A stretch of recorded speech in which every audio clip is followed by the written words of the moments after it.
We're back.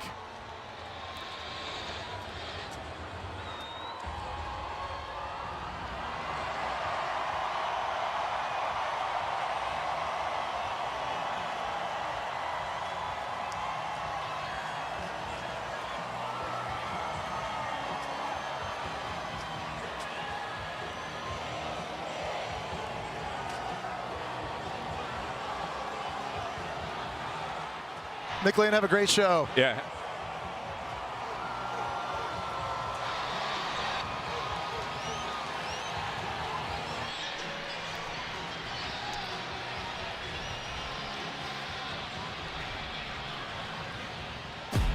Thank you, Mike.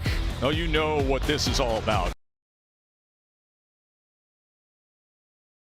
Some evenings, and when they point to the sky and they say War Eagle, well, it's on, and you better be ready. Jordan Hare at night, where magic has happened, where dreams have come true in burnt orange and navy blue.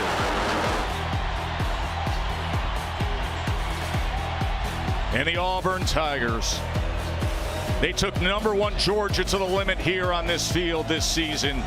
They've got a salty and talented defense and a crowd of supporters roaring who always believe.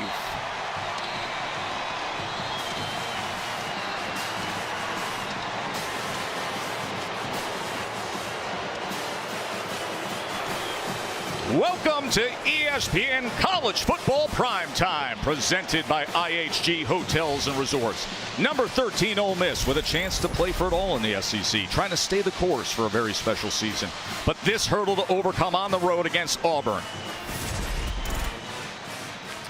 Joe Tessitore and Jesse Palmer with you. And Lane Kiffin, Ole Miss head coach, he mentioned it to us all week long. He said, forget what you saw last week when Auburn was at LSU. Because when you come to this place, when you're under these lights and that War Eagle is circling, it's different. Now, Ole Miss has a whole lot of talent, though. They do. And listen, they're a one-loss team. They're right in the thick of the SEC West race. They do need help from Alabama, but they don't have to worry about what's going on in Tuscaloosa, Joe. They've got business right here at Jordan Hare Stadium, where they've lost 8 of their last 9. Now, Ole Miss is in this position because of their offense. They're scoring 42 points a game. They can light it up. They've got a little bit of a three-headed monster. Jackson Dart's been terrific running and throwing the ball at quarterback. Quinshon Judkins and Ulysses Bentley are about as talented a 1-2 punch you'll find at running back in the nation. But Ole Miss is banged up a little bit at the receiver spot. They're going to have to be able to run the football against this Auburn defense tonight that did struggle stopping the run last week against LSU. Katie George, we spent a lot of time with Hugh Freeze, the head coach of Auburn, yesterday, and his message this week comes with a change. Yeah, it does, Tess. For the first time in Hugh Freeze's coaching career, he made a change to his practice schedule this week. After 3 losses, he said, I just wanted to do something different. I wanted to raise the intensity later on in the week. So the normal Thursday walkthrough was moved to Thursday afternoon, and then he had his guys go through a full practice on Friday afternoon. He told me pregame, I absolutely loved what I saw from my guys. There was a sense of urgency. Now we just have to have it translate to the football field. He also said, when I got the job at Auburn, it was because of my past offensive success. Look for him to be a part of the play calling tonight, Tess. Katie, his past success, of course, an interesting twist with the coaching dynamic here. Ole Miss hasn't won at Auburn since 2015. The lone win in the last 20 years. The head coach was Hugh Freeze. Now on the other side, Auburn, Coach Freeze going after a big upset tonight when we return after a very short break.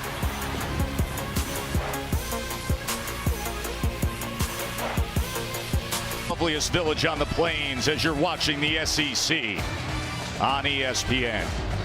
Joe Tessitore, Jesse Palmer, Katie George. A night under the lights here at Auburn. Ole Miss hasn't posted back-to-back wins over Auburn since 1952. Auburn won the toss. They elect to receive. Auburn with that offense that has had some struggles, especially passing the ball out there right away. Through 4 games against Power 5 teams, Jesse, Auburn's averaging only 98 yards passing per game. against Power 5 opponents. You're right, and they're very one-dimensional right now. It hasn't just been one thing, Joe. It's been quarterbacks missing. It's been receivers not getting open. And look who takes the field first for Auburn at quarterback. It's Robbie Ashford, the Oregon transfer who had been a backup and been playing in spot duty. He's the more dynamic runner, but Hugh Freeze choosing to go with the 6'3" quarterback to open this game up. Robbie Ashford gets the start over Peyton Thorne.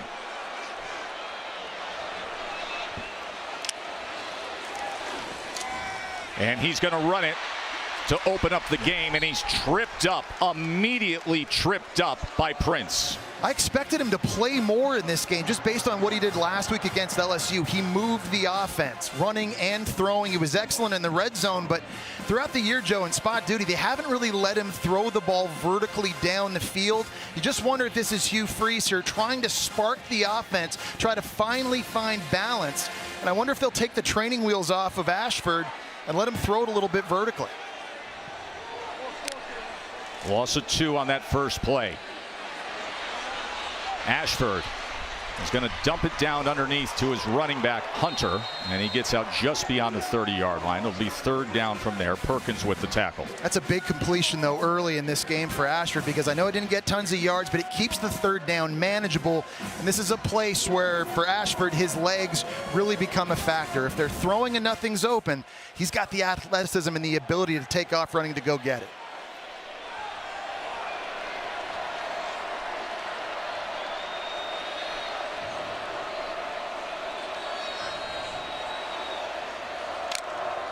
Third down and 5.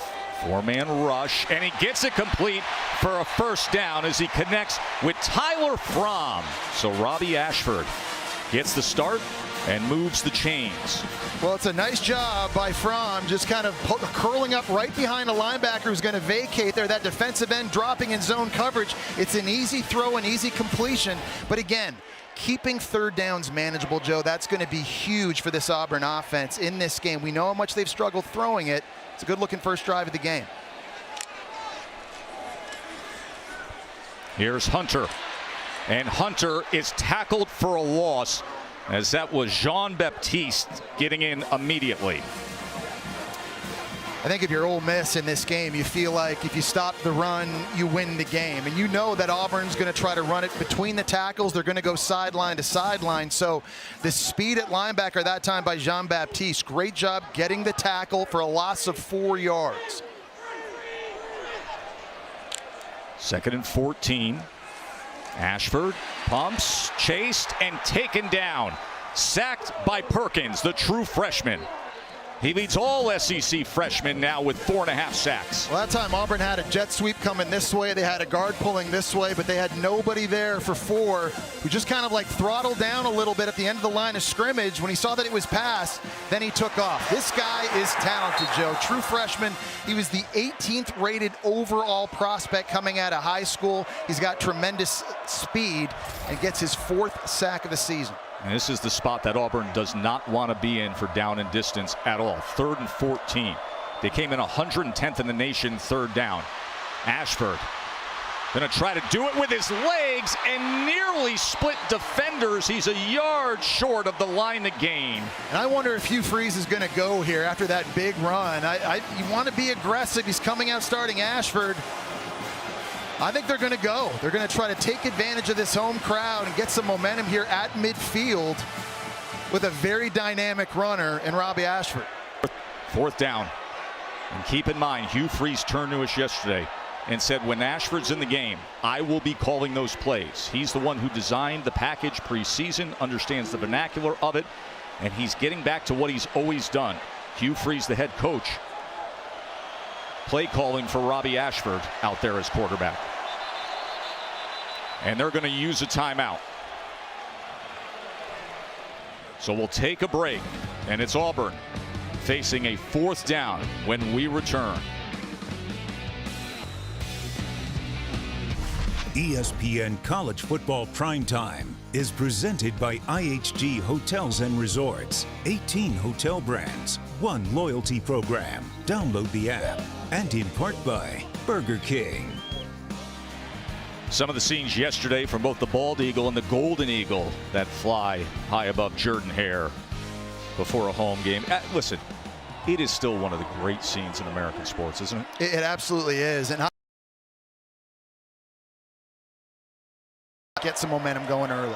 So here is Ashford on 4th down. Can he get back there? He's trying to reach out and spin, but it looked like he was wrapped up by Coleman. Kari Coleman with a great play to get into the backfield for Ole Miss. As you see, Pete Golden, the defensive coordinator, and his linebacker got there, Jesse. He's fast. The TCU transfer, tremendous speed off the edge. He's just going to come flying in. There's a backside tight end that's looking to get a steal, but no one's able to get a block on 23, and he gets the tackle for loss. That's his 32nd career tackle for loss, which is most among active players right now in the FBS. Huge stop defensively for Ole Miss's defense. And now the Ole Miss offense takes over at the Auburn 48-yard line to start the game. And I wonder if they'll take a shot. Oftentimes in sudden change, coordinators and play callers like to get the ball deep down the field. Instead, it's Judkins, and he's wrapped up and driven back by Justin Rogers. It's been a lot of fun watching Jackson Dart play this year. He is an outstanding dual-threat quarterback. Joe, he's been making really good decisions, throwing the football, but also in the run-pass option game. And as a result right now, 323 total yards a game. That's second in the SEC, only behind Jaden Daniels. Number 7 overall in major college football. As there was movement up front, pre-snap against Ole Miss. Illegal snap on the offense, number 54, 5-yard penalty, and it remains second down. Caleb Warren, the starting center, who now makes his 38th straight start. That's a big moment here for this Ole Miss offense early, being gifted the football back here at midfield. You've got to pay this off now. You're playing in a hostile environment. It's important to turn this into points early in this game.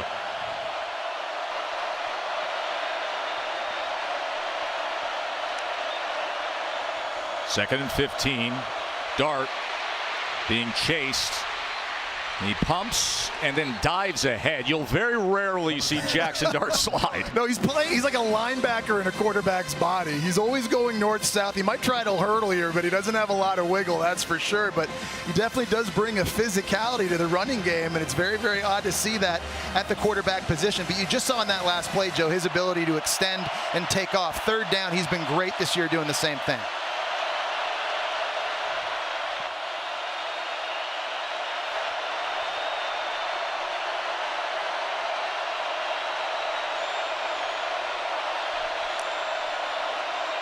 They're down in 7, keep it on the ground with Judkins, and Judkins will get the first down and an explosive play for the Rebs. And the tempo, obviously something that's very big with Lane Kiffin and his schemes. Holding on the offense. Flag came in late and they walk it back. That is a huge penalty. Would have been a first down for Ole Miss there early. They popped Judkins into the second level. That's a big break that Auburn's defense needed early.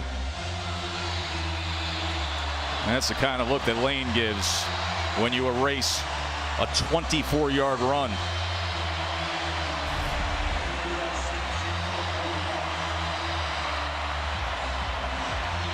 I think it was their left guard, Quincy McGee, just getting caught up there at the point of attack. Now sets up 3rd and California.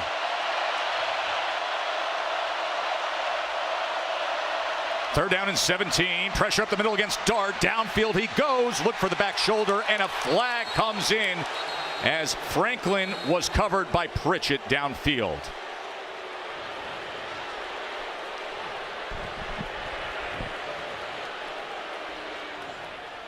Pass interference on the defense, number 36. A 15-yard penalty will be enforced from the previous spot, and it carries an automatic first down. They're calling that on Jalen Simpson, who's the safety, and I don't even think he was close to the football. That's him, 36, breaking on the ball. I think he must have wanted to say 1, Nehemiah Pritchett. It's a missed ID. But 2 bad penalties now, Joe, in consecutive plays. One by Ole Miss a moment ago, and then Auburn gives it right back to him. Now there are some injury updates of note. Key among them is Jordan Watkins, is available, but we haven't seen him out there yet. The excellent receiver for Ole Miss. Meanwhile, the Auburn defense gets 2 key players back.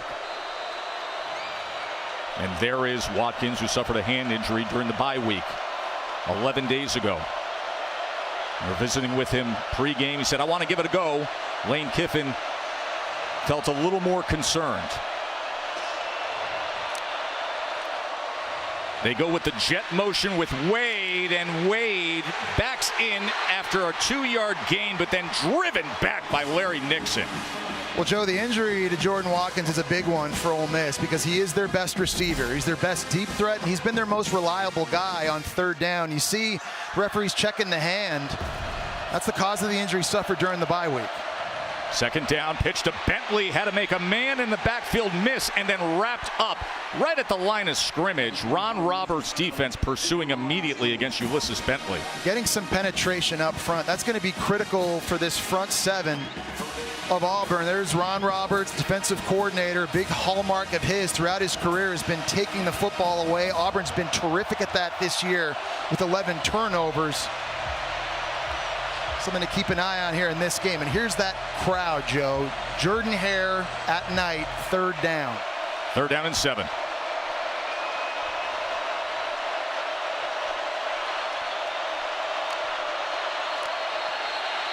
Motion everywhere on the left side. False start on the offense, number 86. It's a 5-yard penalty that remains 3rd down. What a change when you come home. A week ago was Ole Miss on the road at Tiger Stadium having to deal with it. Now it's Ole Miss coming to this place. I played here twice, trust me. I know all about it. Your first start in college football my first start was here, right? was here. These are some of the best fans in all of college football, that they show up, they get here early, they are loud, and their team, they just feed off of it. 3rd Ole Miss penalty on this drive alone that started with a short field. 3rd and 12. Dart. Pocket collapses, chased out of it, directing traffic. He's going to run. A flag is down as he makes his way inside the 25, but they may be walking this back again. Holding on the offense, number 57. That 2-yard penalty will be enforced from the spot of the foul with the replay of 3rd down. It's Micah Pettis, the right tackle. He's working against Jalen McLeod on the right side, and great job in coverage by Auburn's defense. This is where the hold's going to take place, but there was nothing open downfield, nowhere for Jackson Dart to go. And that hold really is what helped and allowed him to get to the outside to extend the play. And now here's another 3rd and long situation right at midfield. Auburn's defense just has to play this clean. Get back in zone coverage, keep your eye on the quarterback, keep the football in front of you, and rally to it. They're on the other side of the 50 on a drive that started on Auburn's 48. 4 penalties will do that to you. 3rd and 22, so they keep it on the ground with Judkins, and Judkins has a chance as he tries to tiptoe the sideline to get there. And Lane Kiffin said, this is where we need to put it. Linesman says otherwise. Great job by Caleb Warren, the center. He's able to climb up into the 2nd level right here and get a block on this linebacker, and that's what put Judkins into the 2nd level of this defense. So here's 4th down, as Lane is wont to do. 75% on the year, 4th down for Ole Miss. Judkins easily gets it and more all the way down inside the 15-yard line. It was 3rd and forever. Auburn. Hand it to Quinshaw 2 times and you got it. Yeah, Auburn's defense wasn't able to keep contained that time. Jalen McLeod had the outside. He was locked up with Caden Priestcorn, the tight end, and really nice job of vision that time by Judkins, bouncing that thing to the outside.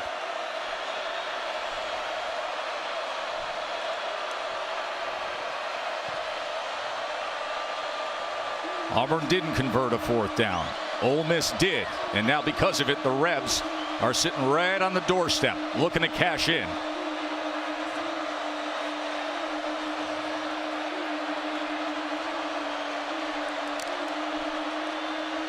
Bentley probing and not finding much at all. Only a couple of yards as Larry Nixon was involved again with the tackle. This is a place where Auburn's defense, outside of the LSU game, really has played well. Down in their own red zone with their backs against the wall, allowing opponents to score on 78% of their drives. That's the best in the SEC. So field goals, not touchdowns. Big key for the Tigers here playing at home.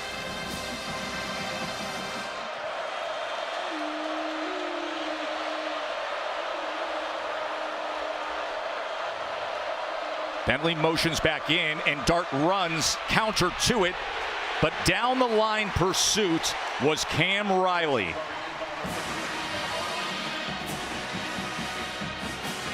Now setting up a critical third down without their best receiver, Jordan Watkins, in the game. So somebody else has to step up now. Who can be dependable? Who can be the go-to guy for Lane Kiffin, for Jackson Dart in these critical down and distances? And heading into that end zone where the band plays and the student section roars. 3rd and 7.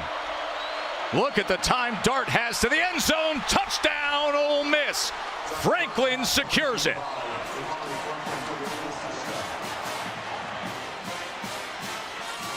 It was Zachary Franklin, the UTSA transfer, doing an awesome job on a double move. He's out here wide. He's just going to turn and stop, and then he's going to go again into the end zone. The guy covering him just thought he was just kind of throttling down. Great job changing the pace. And that now he's 38th touchdown in college football, most among active players. Davis caps it with the PAT. It was a 9-play drive, went 48 yards, had to overcome a whole lot of penalties. But in the end, Jackson Dart to Zachary Franklin. 7-zip Ole Miss to start this game.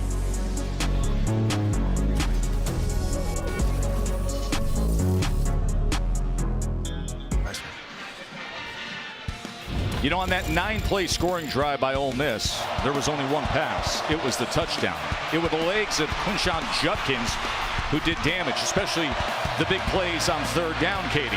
Yeah, Tess, the bye week came at a good time for Judkins. He's been banged up this season, but he told me the recovery time he got last week was crucial. This is a guy who found immediate success running the football as a true freshman. It's been a harder feat this season, but Judkins said patience is key, not overreacting to 40 or 50-yard games, remaining level-headed and, seizing the opportunities when they come. He says he's finally finding his footing again. Look out if that's the case, guys. Let's go to the studio to Matt.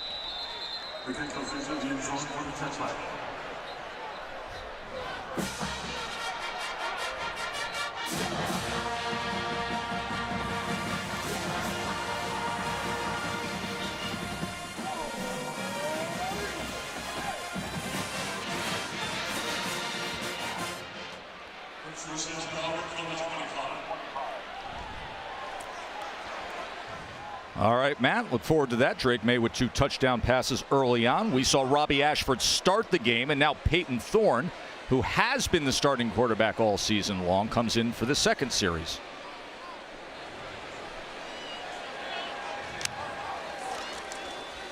And Hunter will take the carry straight ahead, and he's able to get it to the outside for a gain of 9.5. What do we make of Ashford starting, Thorne coming in now? Well, at least for Peyton Thorne, watching him this year, he's gotten the majority of the reps. It's been some good. He's done some good things with his legs, but it hasn't been great throwing the ball. Location has been a problem, and you get the feeling, Joe, to win, he's going to have to be able to fit the football into some small windows tonight. Had a man right in his face, and he's able to tuck it and run for the first down. After last week, a very regrettable night at LSU. Only had 12 completions for 102 yards. But he can do stuff like that, Joe. He's athletic. And I never saw that when he was at Michigan State. Guy had 26 starts there, only 270 rushing yards. He was never able to run designed runs. Of course, he was handing out to Kenneth Walker, but they've allowed him to do that this season and be creative. And here he is, the leading rusher on the 3rd best running offense in the SEC. Had a 61-yarder against Georgia here. Going to pull it from Hunter. And shows you some of that grittiness as he was tackled by John Saunders. Kind of get the feeling this is what Hugh Freeze wants to do in this game. Kind of wants to slow it down, stay on the field, run the ball, high percentage throws, maintain possession, bleed the clock, keep Jackson Dart and all those playmakers from Ole Miss on the sidelines.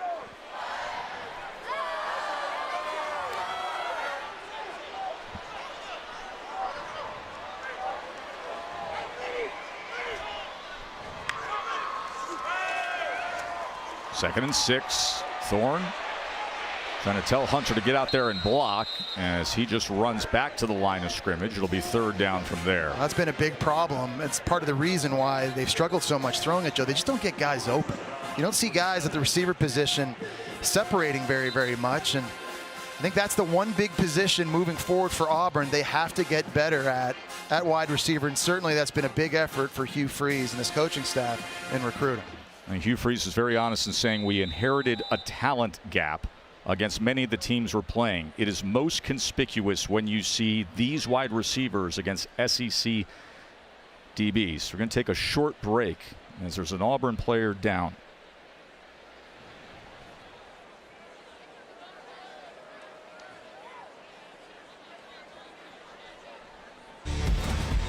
The College Football Playoff Semifinals and the College Football Playoff National Championship on ESPN.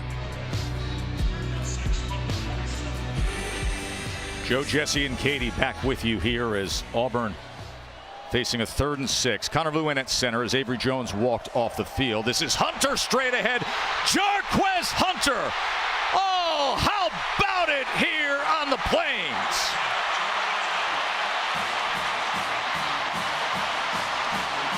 A 53-yard touchdown.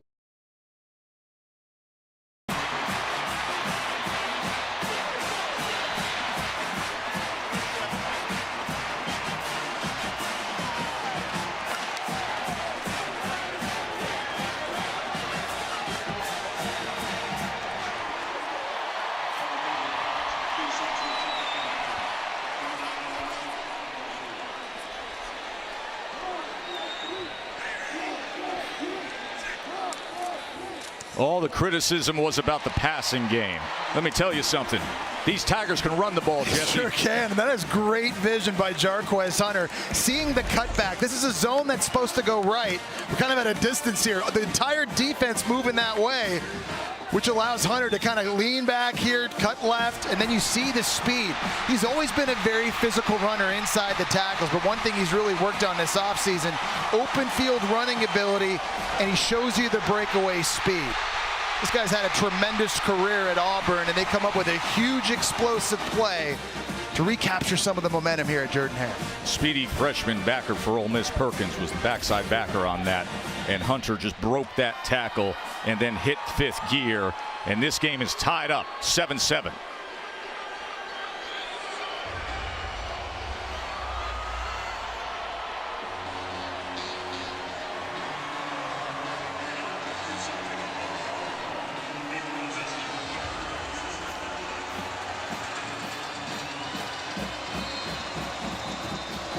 Team practiced hard on Friday.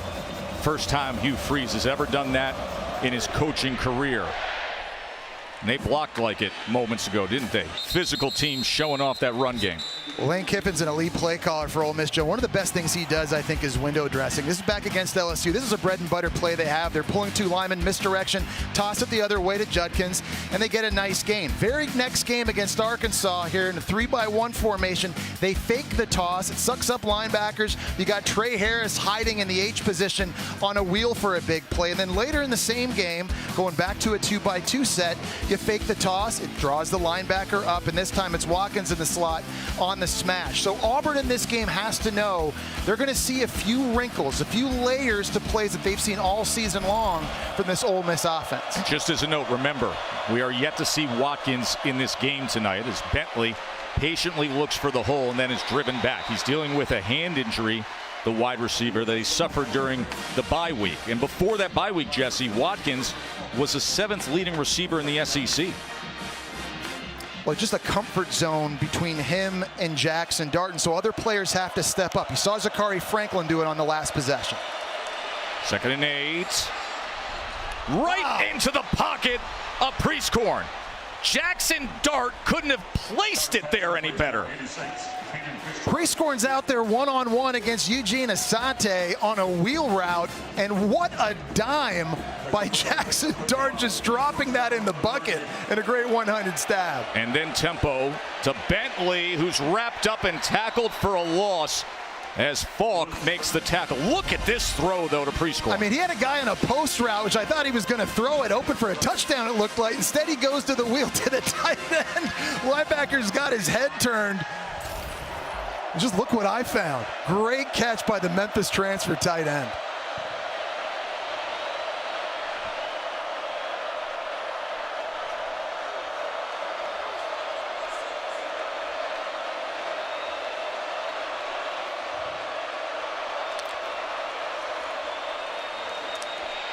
Dart being chased, and Dart trying to get that corner, and he makes the most of it, sliding down just short of the line to gain. Will be 3rd and short from there. Joe, one of the things I really like about Jackson Dart is he's ready to go at the opening kick. This guy comes out of the gate in the first quarters of games, and he is firing, completing 76% of his throws, 6 TD passes in the first quarter.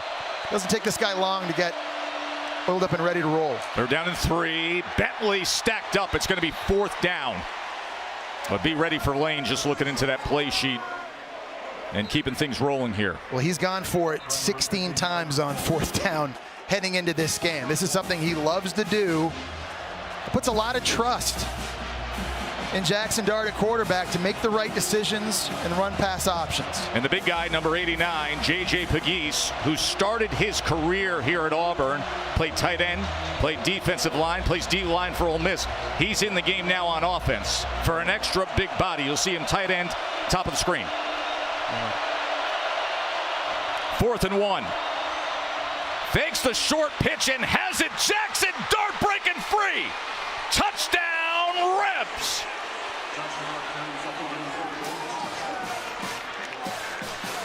A 29-yard touchdown run from the quarterback on 4th down.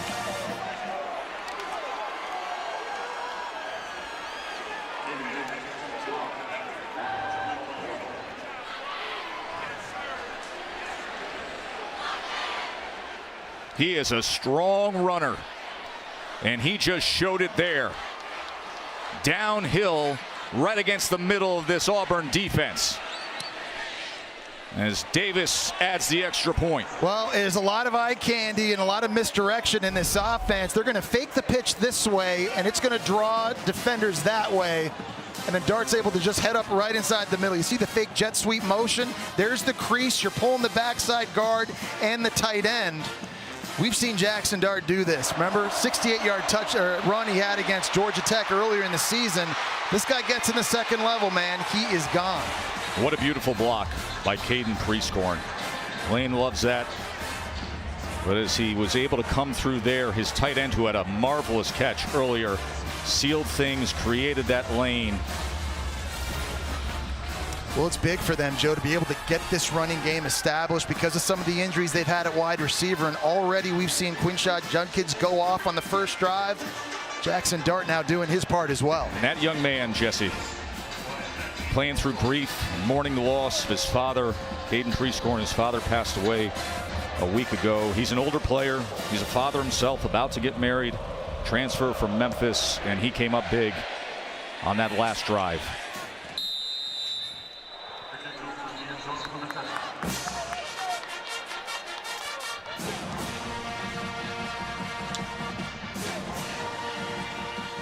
Coming up next Saturday, we want to remind you it is Colorado and Coach Prime taking on number 25 UCLA, 7:30 Eastern on ABC.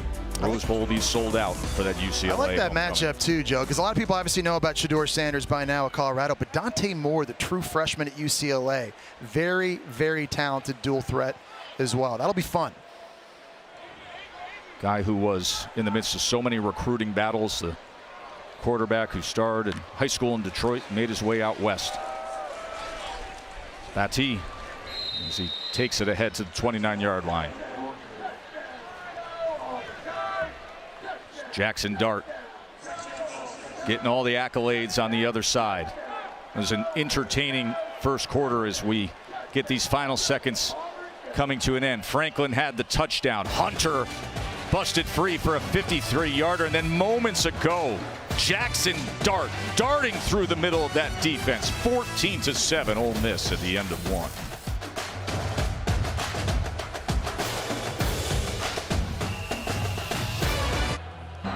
Coach Rees, you have 102 yards on offense. What did you like about the start from that group? Well, I love this atmosphere at Jordan-Hare, number one. This is the greatest college environment to play in. Hey, we didn't get that 4th and 1. You know, I'd like to see what we've done. And then we've had 2 drives and a touchdown on one, but they've had 2 drives and 2 touchdowns. So we got to stop their explosive plays on defense, and we've got to continue to convert 3rd and 4th down. I think that's going to be the stat for us. Thank you. Thank you. Hugh Freeze as we get ready for quarter number 2. Battie can't find much there. Isaac Ukwo with the tackle. Of course, Hugh Freeze, the former Ole Miss head coach, beat Nick Saban twice when he was there in Oxford. You know, and he played Ole Miss when he was the head coach of Liberty. He said, listen, that's helpful this week. Just get all that emotion out of the way before you get to this matchup. I think one thing he wanted to see from his team is just more effort. They were so ready to turn the page after that LSU game. And Joe, to me, early in this one, at least it looks like they're playing with more fire. Third down, Peyton Thorne as he drives the ball incomplete, trying to connect with Camden Brown. Prince was there defensively. Nice job by Prince there, just defending the spot route, you know, and it's a route that the timing has to be perfect if you're going to complete that throw of putting it on his body. But Prince, who's got 6 career picks, he's been around this game a while. He just kind of sits in the hip pocket right there. He just gets able to get the right arm in to knock it down. Good, clean play. Now setting up a punt. Oscar Chapman on to punt away. Had a 71-yard punt against Georgia earlier this year.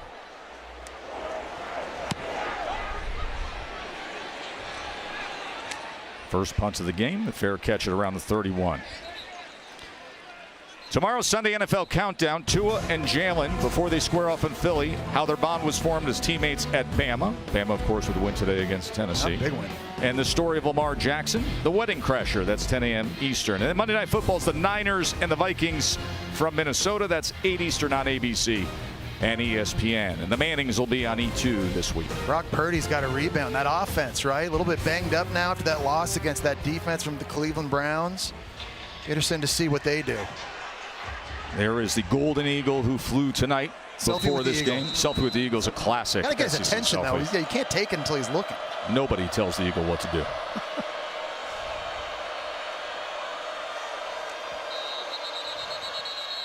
Flags come in with movement on the Ole Miss side again. False start on the offense, number 78. It's a 5-yard penalty that remains first down. Yeah, the noise is playing a role in this one. We've seen a couple times Ole Miss's offensive line has had a hard time hearing the snap count and hearing the cadence. That's Jeremy James that time, the right guard, a guy that has 43 consecutive starts. So it impacts everybody, people. It's not just true freshmen up front playing in this big moment. It's veterans too. Yeah, he's the most talented old lineman. He's played nearly every position on the line, and that's 5 penalties now for Ole Miss.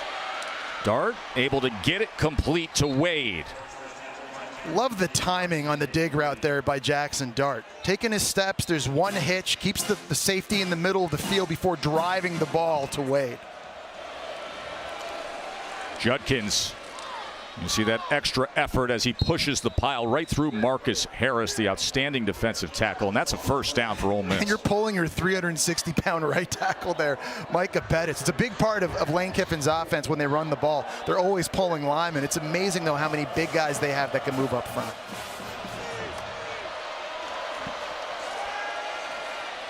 Dart, a lot of time, and that ball is intercepted. That is Kaufman on the return. Donovan Kaufman with the big return. And Ole Miss picked off, and Auburn back in business.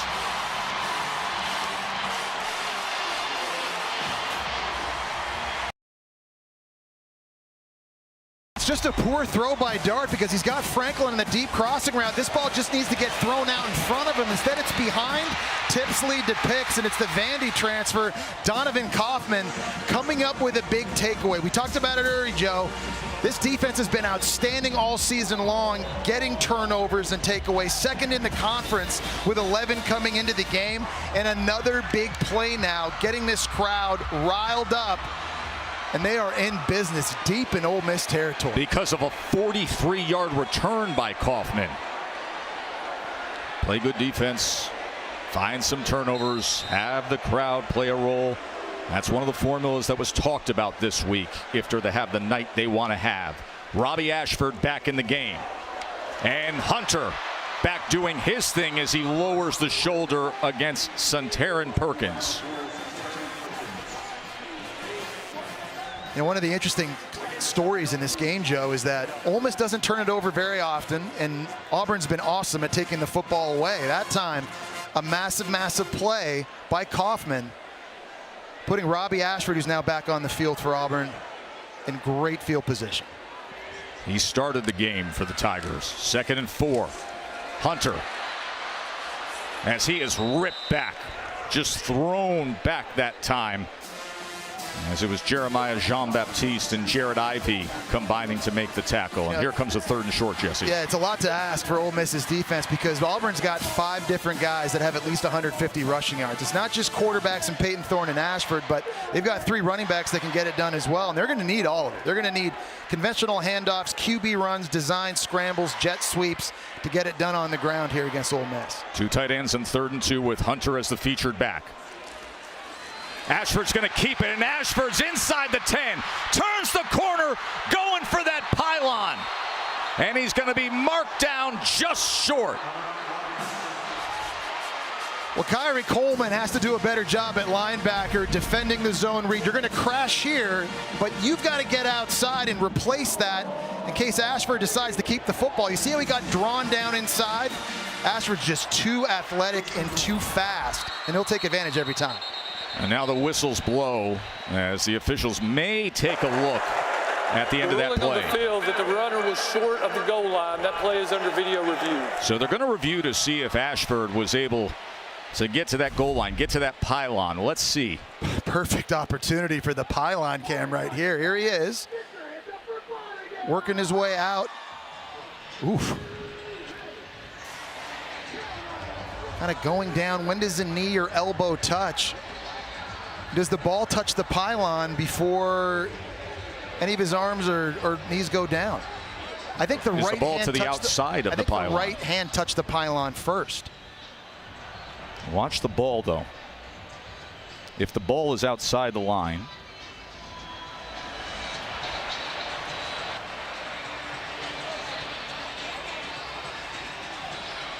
and you can't see the knee at that point. Well, the call in the field was that he was down, so you need indisputable video evidence to overturn this call. And I just wonder if the right hand hitting the pylon first puts him out of bounds. Watch the ball, though. The ball is on the outside hand, not that inside hand that makes contact with the pylon. So the ruling on the field is that they marked him down short of the goal line. After review, the ruling on the field stands. It's first down. And I think they got that one right, so it is 1st and goal. What a great sequence for Auburn, though. Getting the turnover, long pays it off on a zone read run to put him in position to tie this thing up.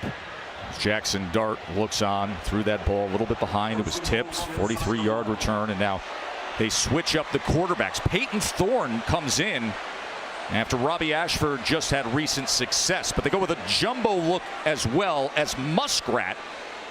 One of the offensive tackles is lined up in that loaded backfield.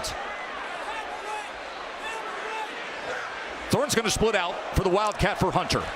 With an offensive lineman in front of him, all too easy. Jarquez Hunter, his 2nd rushing touchdown.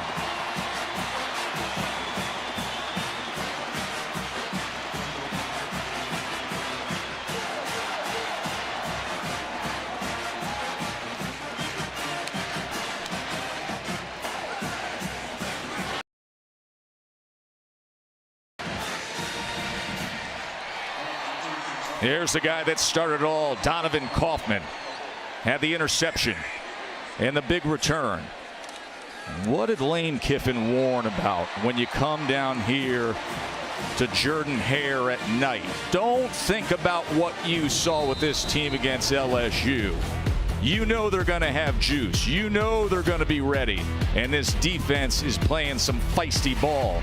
And then Hunter, his 2nd of the night.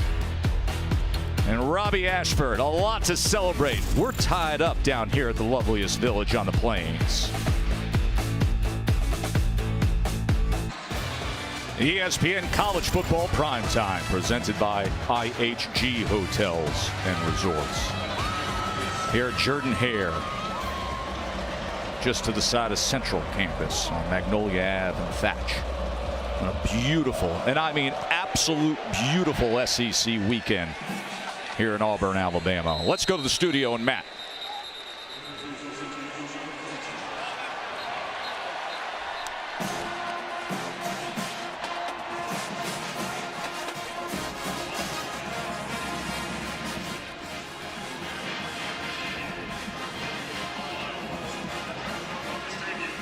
Jordan Travis only with 25 yards passing early on in that game. Yeah, and he's healthy. Johnny Wilson, they got him back at wide receiver too. They got their left tackle back, and Duke's been playing most of their games this year at home. Now they go on the road to Doak Campbell. Mike Elko's squad looking good early. So well coached in that turnaround that he's provided.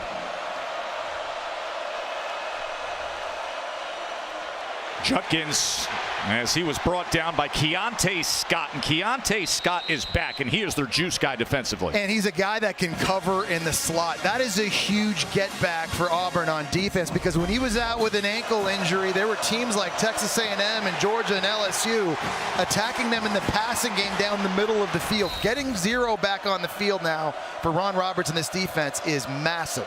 2nd and 5. Dart. And he takes a hit, as it'll be 3rd down and a long 2. That was Pritchett who came up defensively against Dart. Man, I'm amazed that Jackson Dart has not missed more time just based on the way he runs the football. Virtually, it feels like every time this guy takes the field, his helmet's getting knocked off at some point because of runs like that. Empty look here as Judkins is in the slot to the right. 3rd down and 3. A pitch and catch, and that is incomplete. That was broken up at the last possible second by DJ James and Scott.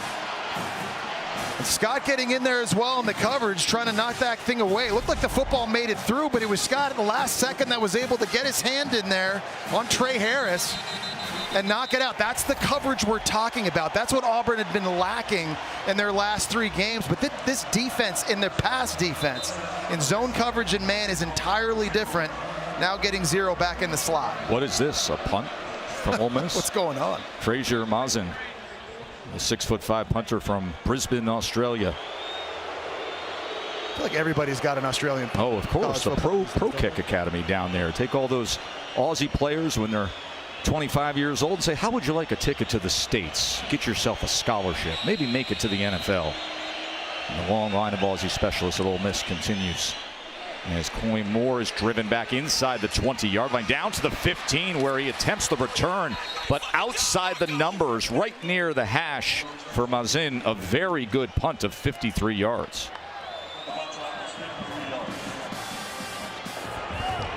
You know, guys, Robbie Ashford said he doesn't really know how to describe his role right now, and he's not all that concerned trying to define it. He said it comes down to preparing to start or just being ready when he's asked to go into the game. He said early on it was difficult not knowing if or when he takes snaps. Now he's more used to the back and forth with Peyton Thorne. He says, I just want to provide a spark and extend plays for my team. And that's what we get, Katie, is back and forth as Ashford started, and now Thorne is in as the quarterback.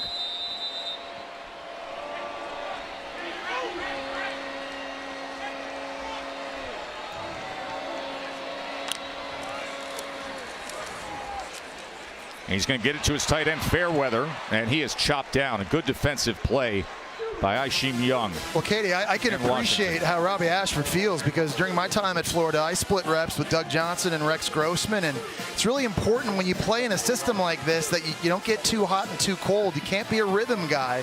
You have to just go out on the field when your number's called and be ready to perform. You never know when that is going to happen, but it definitely is difficult for both Robbie Ashford and Peyton Thorne. 2nd and 6, Cat blitz off the edge against the run, and with that, Hunter is tracked down. It was Walton as the backside corner coming straight in and making the tackle. Well, it's a great job there dialing it up by Pete Golding, the defensive coordinator. This is a defense, they don't blitz often, but when they do, stuff seems to go right. Here you see number 6 there off the edge, and that speed able to track down Hunter from behind was Amari Walton, and now that sets up 3rd and long. This has been a danger zone for Auburn's offense because of their inability to throw consistently. 3rd down and 10.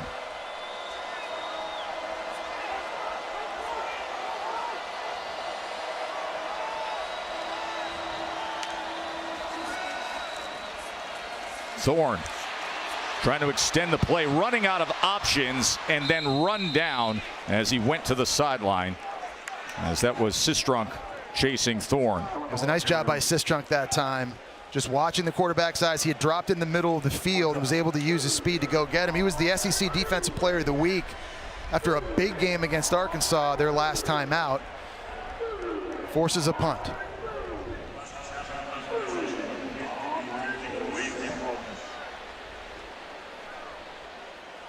It's a second 3 and out for Auburn as Chapman will drive this ball downfield. Wade from the 21. Good balance. Look at this. Nice return for Dayton Wade. 8.5 minutes until we get to Matt and the guys. Spectacular scene here in Auburn, Alabama. Sanford Hall and that famed clock tower. More to come after this.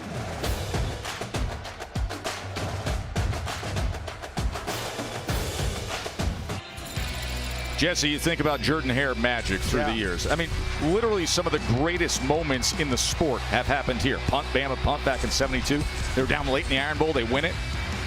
The prayer at Jordan-Hare 2013. Nick Marshall, Ricardo Lewis. And then, of course, the all-timer, the kick 6. But something about this place. Yeah, you're right, Joe. I mean, listen, home field advantage is an advantage for every team around college football, but it just seems different here at Jordan-Hare. We played Auburn 5 times when I was at Florida. The 2 times we played him here, man, we were scratching and clawing the entire game. There's just something about the energy and just the way this football team responds to these fans. Jackson Dart, short pitch, Bentley. And Bentley is taken down by Nixon. It's a nice misdirection scheme, and it's something that Lane Kiffin likes to run too at Ole Miss, where you're pulling the front side guard and tackle the other way, trying to get the defense's eyes in the wrong place and then pitch it outside using the speed of your running back. Bentley, look at that lane he's got. Ulysses Bentley with a first down for Ole Miss out to the 49. And Joe, he would be the feature back at so many programs around the country, man. This guy has so much speed. You hold your breath every time he has it. And I would argue in their last 4 games per touch, he's given this offense more explosive plays than Quinshon Judkins. Like against LSU a few weeks ago. And look at how patient he is and had the opportunity. Had 9 carries for 90 yards and a touch 3 weeks ago against LSU. You got to make the most of it there. Nice job pulling the left tackle, Victor Kern, and you just see the patience and the vision that you just talked about. Here goes that tempo, Joe. 22 seconds per play. Bentley utilizing the blocker in front and then going around to the right, and he is in a groove. And Lane Kiffin's running the same play over and over and over, pulling the backside tackle. I love coaches that do that, Joe, because in the NFL, you always see guys say, you can run the play once, but then the defense adjusts. It's never going to work again. Lane Kiffin believes if it's working, then prove you can stop it. Back-to-back runs, handing it off to Bentley, paying dividends for Ole Miss. Yeah, now Judkins comes in. The guy who had over 1,500 yards a year ago. One of the most dangerous backs in the sport.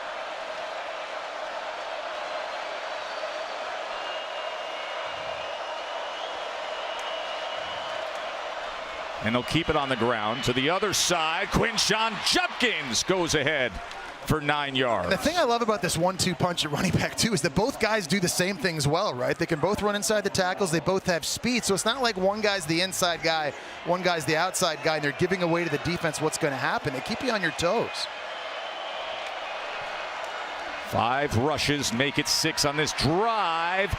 And look at that. As Judkins got low, was able to matador that defensive front and go ahead for the first down. Yeah, Lawrence Johnson in the middle of that Auburn defense. He got some penetration, and it looked right there that Elijah McAllister had a tackle for loss, but slippery running by Judkins. Short pitch again, Judkins. And this rushing attack of Ole Miss is showing you how capable they are. And they're getting lined up quickly, and they're going. I mean, the tempo right now is wearing Auburn right now with a mass substitution at a time where the ball's close to their bench. They just brought in about 5 or 6 fresh bodies onto the field. This tempo, man, is rolling. This time, excellent work from that front. It was Jalen McLeod that was able to get some penetration into the backfield again. Lane Kiffin going again, back to the same thing again. Toss works once, we're going to go right back to it. There's McLeod, you see 35. Get his hand on the back to slow him down. 2nd and goal.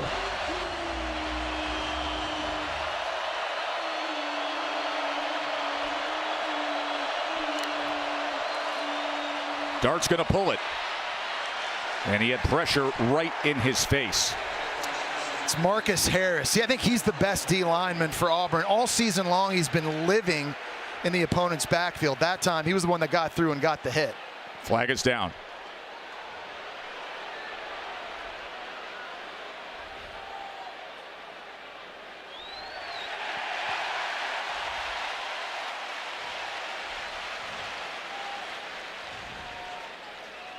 Going to call that intentional grounding? There are 2 fouls on the play, both by the offense. Illegal formation on the offense, more than 4 in the backfield. That penalty is declined.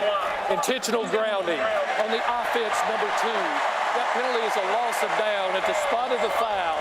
It will be 3rd down.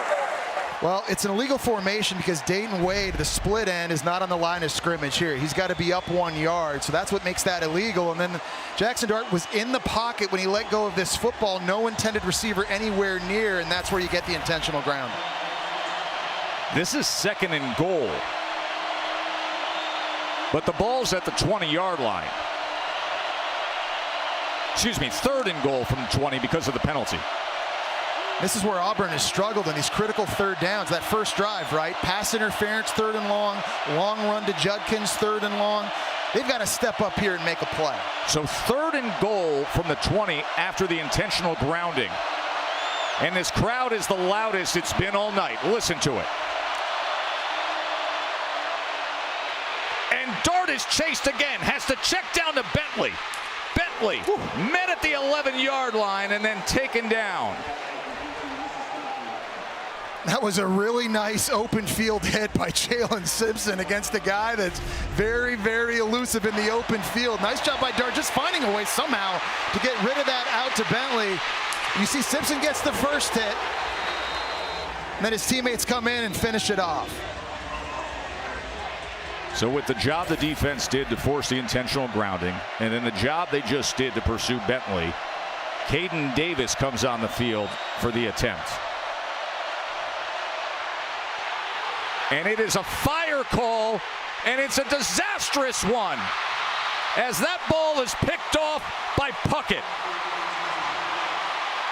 Charlie Pollock, the backup punter, the holder, put into a position you would never want to see him in.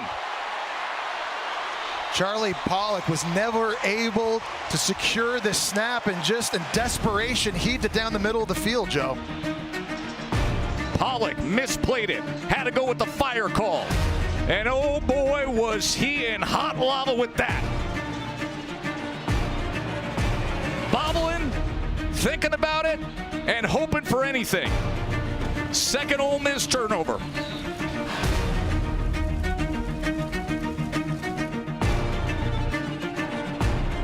Line. That's where they intercepted the ball after the bad hold on the attempted field goal as Hunter takes it ahead. So Ole Miss, Jesse, their first 2 drives, couple of touchdowns, their last 3 drives, interception, 3 and out, and then that mistake on special teams where you have the holder, who's the backup punter, throwing an interception. A lot of miscues here, and all of a sudden all the momentum, it seems, back on Auburn's side. They would love nothing more than to matriculate this ball down the field here, bleed the clock, because of course it's going to be Ole Miss receiving the kickoff here in the second half.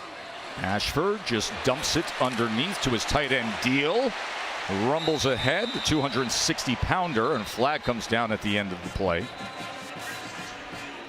But that small ball game with Robbie Ashford can be effective.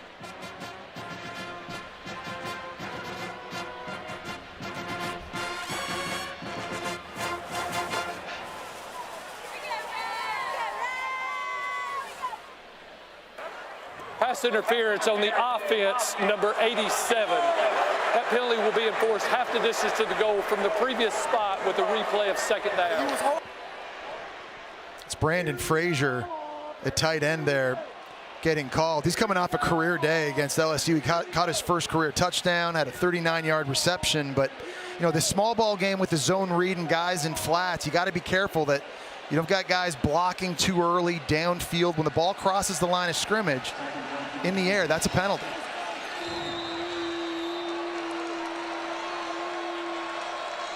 So it makes for a 2nd and 11.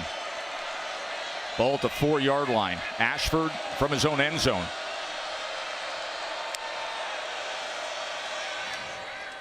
And he gets it complete out to the 10-yard line, but well defensed as he connects with Coy Moore. Well, it's only the 5th passing attempt for Auburn in this game. They're trying to just run the ball and be more physical. But again, Joe, that's a big hitch route completed there because it makes this thing manageable. And for Robbie Ashford running the ball, or Peyton Thorne, who's ever in the game, and it's Thorne now, with his running ability, these guys can take off if it's not open. And this is what we saw. 3rd and 5. Thorne comes in, platooning quarterbacks. Thorne considered the more accurate passer, both very athletic.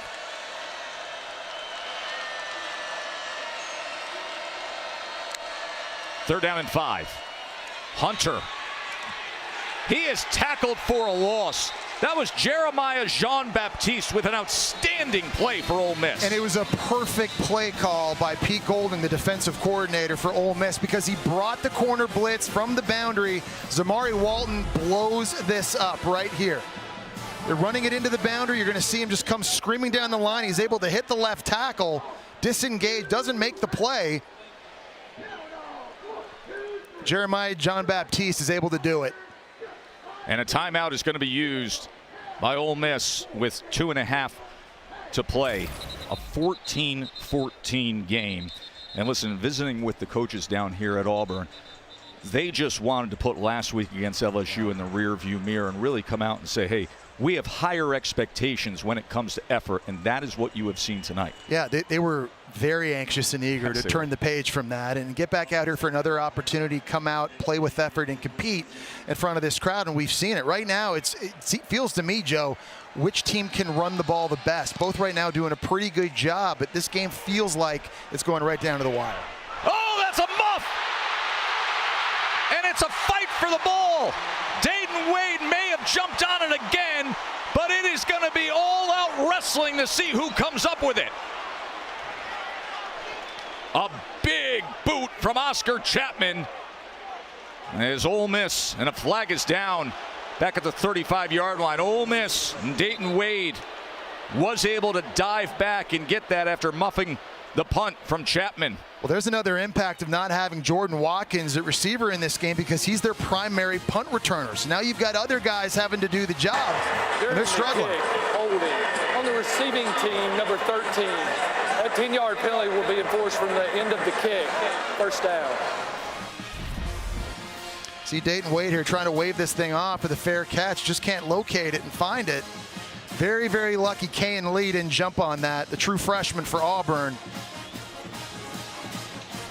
Just a lot of sloppy play, yes, Joe, from Ole Miss now these last couple drives. You were just talking about it a few minutes ago offensively and the things that have gone wrong, the turnovers, and they narrowly avoided disaster right there on special teams. And I'm sure Lane Kiffin is saying to himself, wait a minute, I just used a timeout. They're punt from their own end zone. We're going to have great field position. And you look up, and all of a sudden they're starting this drive from around the 27-yard line. They got lots of time, though. 2 minutes, 20 seconds, 2 timeouts, the tempo they work at. They'll run the ball a lot in 2-minute situations, too, and just run it down your throats. Dart, fake the pitch, look at the time. Downfield he goes, and incomplete. Looking for Trey Harris as Keontae Scott was there with coverage. And again, there's Keontae Scott covering the smash route by Trey Harris on the outside, who's an excellent route runner. Just stays underneath him, gets back, locates the football, but plays it clean. Really impressed by number 0 here early in this game.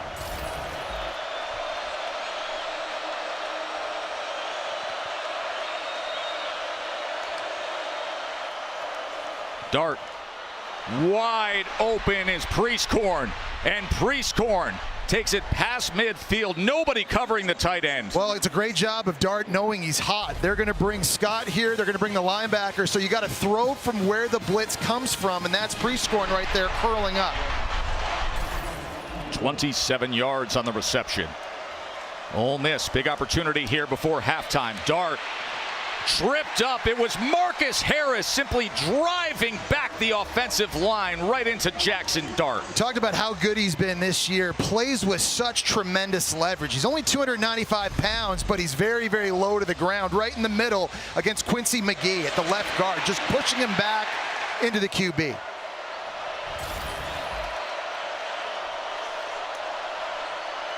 Second and 16. To the outside, incomplete, looking for Franklin.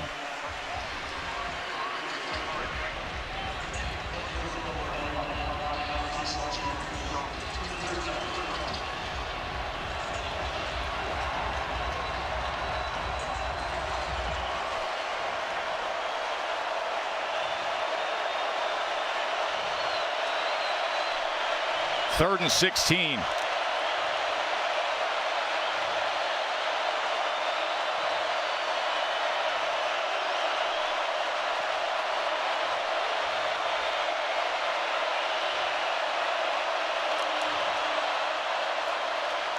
Dart, they pick up the pressure. But does he have any options? No, as he's ripped down by McLeod. Jalen McLeod bringing down Jackson Dart. Well, it looks like he had Dayton Wade open on the drag route, just didn't throw it. Batman's excited.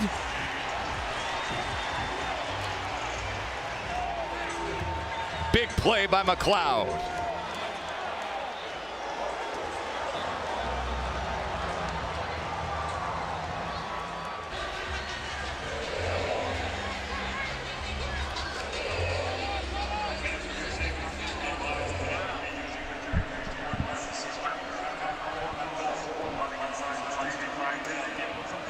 Everything. All encompassing.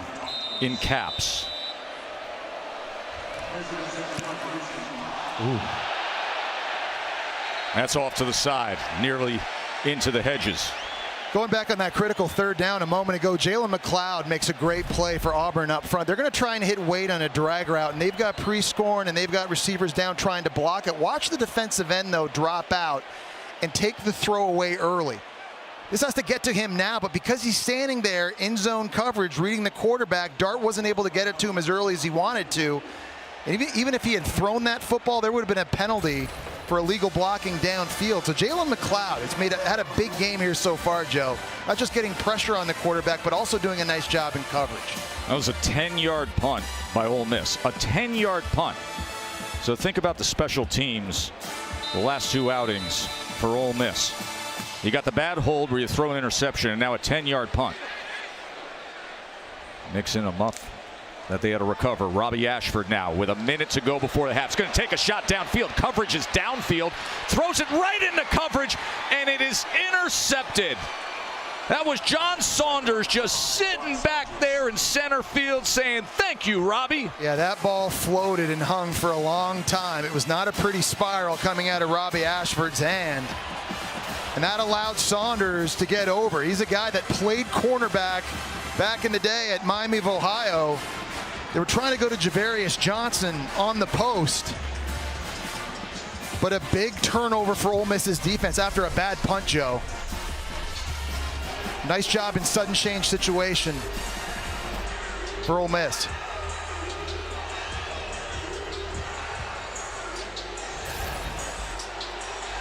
So now 54 seconds to play before we get to Matt, Joey, and Dan. And Ole Miss back with the ball. 2 timeouts. But back at the 12-yard line. Judkins nearly tackled for a loss, and instead he's slippery enough to make it a gain. This has been back and forth in this first half, Joe. I'd expect in the second half which team runs the ball the best and which team can do a better job taking care of the football.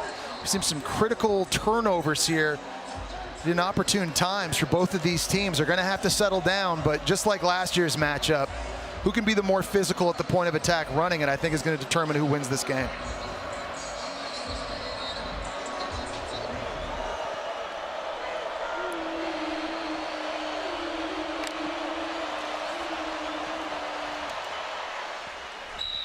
Judkins is going to run out this clock in the first half. Auburn wanted to change things up. They won the toss, so he said, we'll take the ball. They put Robbie Ashford out there. Didn't work out to begin. Ole Miss scored first, but Auburn's defense has been firing off, and their offense with Hunter has been running the ball well in a wildly entertaining and intriguing first half here. Katie. Thanks, Tess. Lane, you told us this week how difficult it is to play here. We've seen some miscues. How would you describe your team's play so far? Well, it kind of happens in this stadium. Weird things happen. So, we screw up the field goal, bad punt. But, to be tied at half, and we played a really ugly half and weathered their storm, it's a 4-quarter game, and this team's built for that. What do you need to see from your offense next half? Well, we had the one bad throw we got the turnover, and we've run the ball really well. So we just got to come out and play a really clean second half. Thank you. Yep. They have run the ball well. Judkins has got 78. All tied up at 14s as we go to the studio for the halftime report with Matt, Joey, and Dan. Gentlemen, take it away.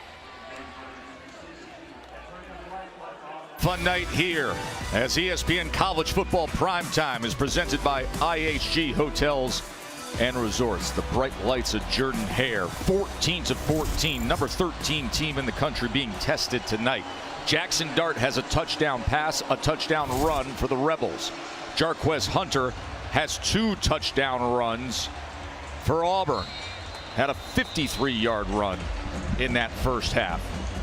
Ole Miss is going to receive the ball here. Remember, Auburn won the toss to start the game, and they said, we want the ball to open up this game, as Bentley is the deep man, but we won't see him. Joe Tessitore and Jesse Palmer with you on this SEC Saturday night. The second lowest first half points this season for Ole Miss. Give credit to the Auburn defense. You kind of knew they were going to come out here playing with their hair on fire, right? Look, LSU's going to score on everyone, but I think they were embarrassed giving up 48 points and over 560 yards last week, because all season long, the defense has been the calling card for Auburn, something they could lean on. Even in losses against Georgia and Texas A&M, the defense kept them in the game, Joe. They're playing with better effort in this game and getting guys healthy. Keontae Scott in the slot has been a big impact for Auburn's defense. We've seen that in the past, D. So this Auburn defense, to me, after shutting out Ole Miss in the second quarter, they're making a little bit of a statement here. Jackson Dart, quarterback for the Rebs, 5 of 9 passing, 85 yards. The touchdown, did throw the interception. He was behind on a pass that was tipped and picked off by Donovan Kaufman and returned 43 yards. Judkins, a lot of traffic, and then he was tripped up by Marcus Harris. And Ole Miss has to stop with the miscues. They've got to be able to find their composure here, as you see an Ole Miss lineman down on the ground. It's like Micah Pettis, the right tackle.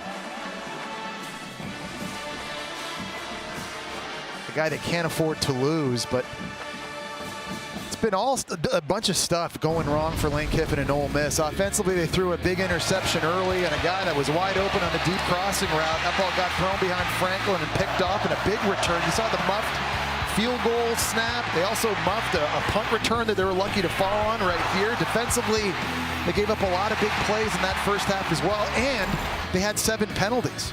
So there's just a lot going wrong for Lane Kiffin. He was telling Katie at the end of the first half, we played this bad and we're still tied. We should feel good about that, but they've got to find their composure because they haven't been handling this environment very well. And the only way you do that, to get that composure back and create some momentum, is people have to step up and make plays.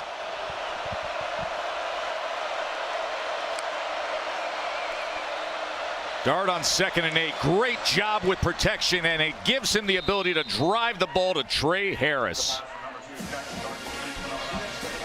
He had a lot of time to throw this football. Look at the offensive line here doing a nice job. They moved their left tackle, Victor Kern, over to right tackle after the injury to Pettis, and a beautiful job. And now look at Judkins as he gave a little shimmy move against Jalen Simpson in his pass midfield. And it's Victor Kern. In the first half, he was playing left tackle pulling. This time he's at right tackle pulling, and if the play keeps working, you got to just keep running it. And this time there wasn't much, as Keldrick Falk, the big recruit, the true freshman who has to step up because of an injury, makes the tackle. You know, this is starting to feel like last year's game in a sense. Remember, Ole Miss ran for over 400 yards, but Auburn ran for over 300 yards. It was physical. And both of these teams are committed to getting it done here on the ground. Who does it best in the second half? I think that's a big question here. Last year, Ole Miss won 48-34 in Oxford. Of course, the struggles have come here at Jordan-Hare historically for the Rebels. Just 3-17 on the road at Auburn.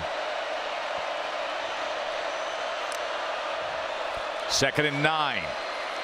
Dart backed up downfield to his open running back Bentley, but that's out of bounds, incomplete. Eugene Asante, the linebacker, got caught up in coverage with Bentley. And Asante, the UNC transfer, is their most athletic linebacker, and he got himself one-on-one with one of the faster running backs in the country on a wheel route. At this point, I thought Dart was going to throw it earlier, but he just led him a little too far to the outside. That was a great catch by Bentley, but just poor location of the throw by Dart. So now 3rd and 9.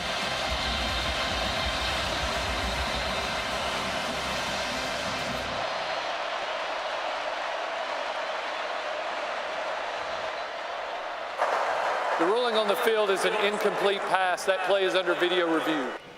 So they're going to review the end of the play to Bentley. Ball thrown a bit behind. He's going to have to tap dance here down the sideline. See, I think his right foot steps on the white line before the ball gets there. See right there? See that right foot's already down, so he's out of bounds. He wasn't pushed out of bounds. So at that point right there with the ball, with the right foot on the white line, he's ineligible to catch that ball. But it is a great athletic effort by Bentley, though, just a twist and turn around and show the belt, going full speed downfield, too. He's been, and in the Alabama game, he made a big catch on a scramble play on a wheel route as well. This is something this guy's been showing in the last 4 games. You see the right foot there on the white stripe. It's a great job. The camera angle, clean that up.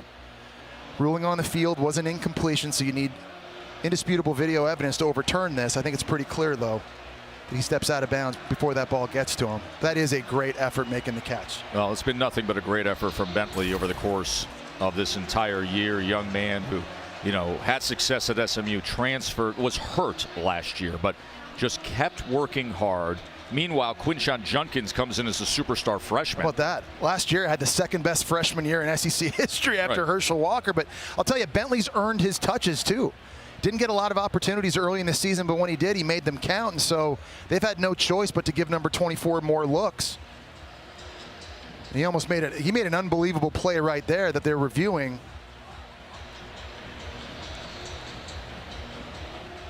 So important here on this first drive of the second half, too. We're talking about them having to get some of that momentum back. If that play were to get overturned, man, that'd be a big one for Ole Miss. Remember, the ruling on the field was incomplete, so they need that indisputable video evidence to say otherwise. But this is what happened. Jesse, you point out that heel right there.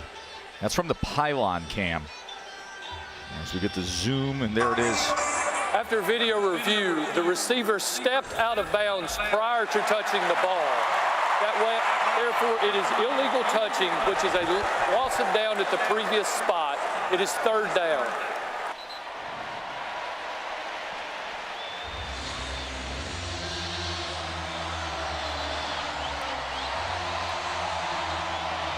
So it's 3rd and 9.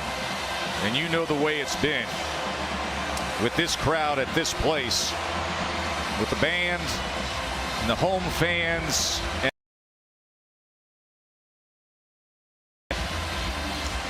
Ole Miss has their starting right tackle, Micah Pettis, back out on the field, but can they hold up against this Auburn pass rush, expecting pass here in this situation? Last time Ole Miss converted a 3rd down tonight was back in the first quarter. They're 1 of 6 on 3rd downs against Auburn's defense. 3rd and 9.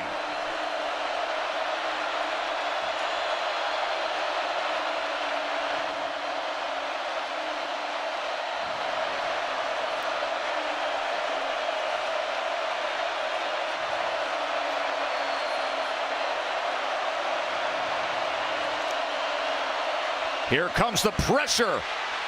Bentley, nowhere to go. Driven back. Marcus Harris. Oh, he knows it. There's Elijah McAllister slipping inside Kern out here.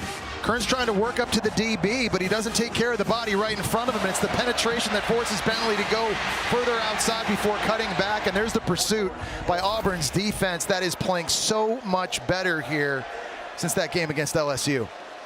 That is 6 TFLs now for Ron Roberts' defense.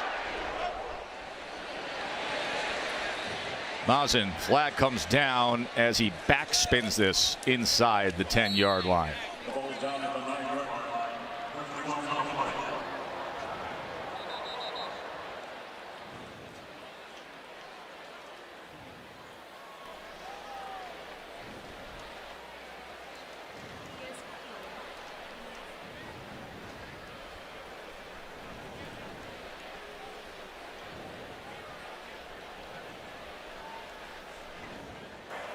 Illegal substitution on the receiving team. They played with 12 players.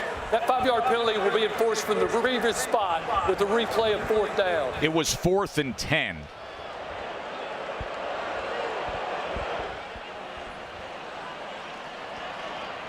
So the clarification there of the replay of 4th down, but it was 4th and 10. So Jackson Dart comes out onto the field for 4th and 5. Because of the penalty, Lane Kiffin says 4th and 5. Yeah, we won't be punting. They've had success on 4th down tonight, 2 for 2. Remember, Jackson Dart had the 29-yard touchdown run on 4th down.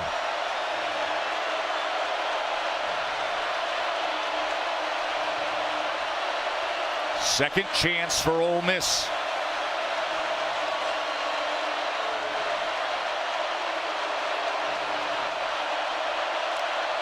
Here's Dart on 4th down. Shallow cross is stopped. Excellent job by Kaufman and Pritchett.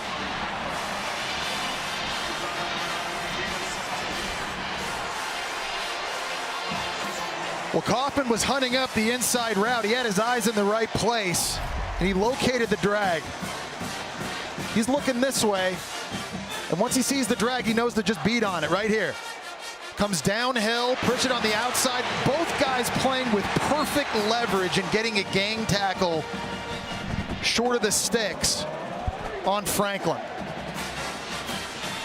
Can't do it any better, Joe. Turnover on downs. They punted away. Penalty gave him a second chance. Lane goes for it, as he often does, but the defense stepped up. Robbie Ashford, the quarterback again. Hunter straight ahead as he goes for 8.5 yards. Katie. Taz, Hugh Freeze told me it would be huge if his defense could start this half with a stop. They pulled through, but he said his offense is playing average at best. He said we should have capitalized on that bad punt just before half. He said we throw an interception rather than just checking it down and getting a field goal. He said I like our offensive plan here in the second half. We have to play smarter, though, on the offensive side of the ball. And Katie, as he told you, the offensive plan when Robbie Ashford's on the field comes right from Hugh Freeze. Broken play, Ashford chased down. Suntaran Perkins able to get to Ashford. He's an outstanding freshman linebacker. Yeah, and he's a guy that in high school got a lot of coaches' attention in his 3A state championship game in Mississippi. Ran for 330 yards, 4 touchdowns, had 3 catches, 6 tackles, a pick, and was also kicking extra points. There's nothing that Perkins can't do. And here's a guy that they just want to let run free. They don't want to overcomplicate things for Perkins, not make him overthink as Auburn goes back to Peyton Thorne. 3rd down and 6. Peyton Thorne comes in, platooning quarterbacks. Oh, and he is brought down and sacked. And what a great job by Jared Ivey to beat his man and get to Thorne. It's a great job by Ivey using his hands to knock those of Cam Stutz down and able to get into the backfield there. The Georgia Tech transfer, he's been the most disruptive D lineman up front for Ole Miss this year in an obvious passing situation, pinning his ears back. 2 big-time plays back-to-back by Perkins and now Ivey. Chapman boots it away as he drives it, and it takes a great bounce inside the 5 and into the end zone for a touchback. Jared Ivey doing damage for the Ole Miss defense. 14 apiece, number 13 here at Auburn.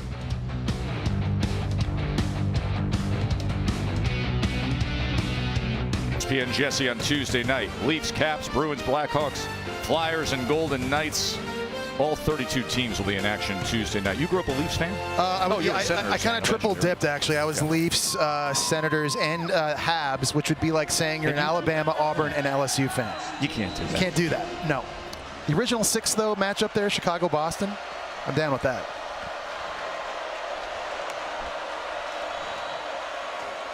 Bentley able to break that first tackle. By the way, Jordan Watkins did come into the game there. The wide receiver who was injured last week, suffered a hand injury during the bye week, and we didn't see in the first half, and typically they're starting punt return. Well, we talk about him being so dependable, normally in the slot, now lined up outside wide. He's a guy that just is a very good route runner. He can separate, and that gives Dart a lot of confidence throwing to him.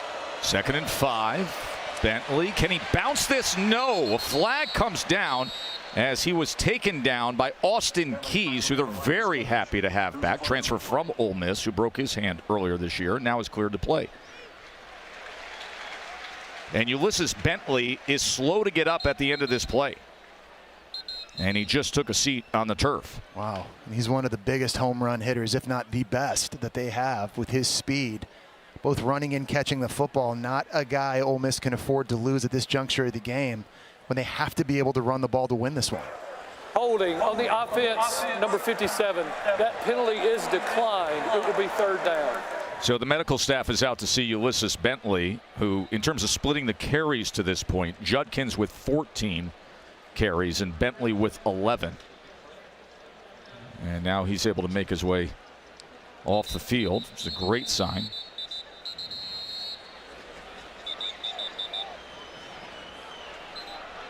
We take a look at what this has been for Ole Miss, and Quinshon Judkins got going on the very first drive of the game. This offensive line has done a nice job, Joe, opening up some holes and getting him into the second level. Now a situation on third down. Watkins is on the field all the way up top. 3rd and 5. Dart pushed back again. And they go underneath, incomplete, as Harris was covered by Keontae Scott. Austin Keys at linebacker, it gets pressure. He's a guy that they've missed. He's been injured, and this time on third down, he's coming off the edge, working against Jaden Williams right in here. You see, that just forces Jackson Dart. Can't even get his feet set, so he can't make an accurate throw. But we've talked about Keontae Scott and them getting some bodies back. That time, the Ole Miss transfer, Austin Keys, making a big play against his former team. Played a couple seasons at Ole Miss. He's a big part of the success they feel will be coming down the line at Auburn. Mazin is on to punt. Moore back to return. Second Ole Miss 3 and out tonight. Moore straight ahead on the return. Coy Moore keeps his balance. Flag is down. Ball is out and then picked up. We will check on the flag as Pritchett was trailing the return by Moore and chased down that ball. I think Champ Anthony, number 25, is going to get a block in the back for Auburn on the back end. That was a low line drive punt, Joe. That was dangerous. He had a lot of room to work once Coy Moore fielded it.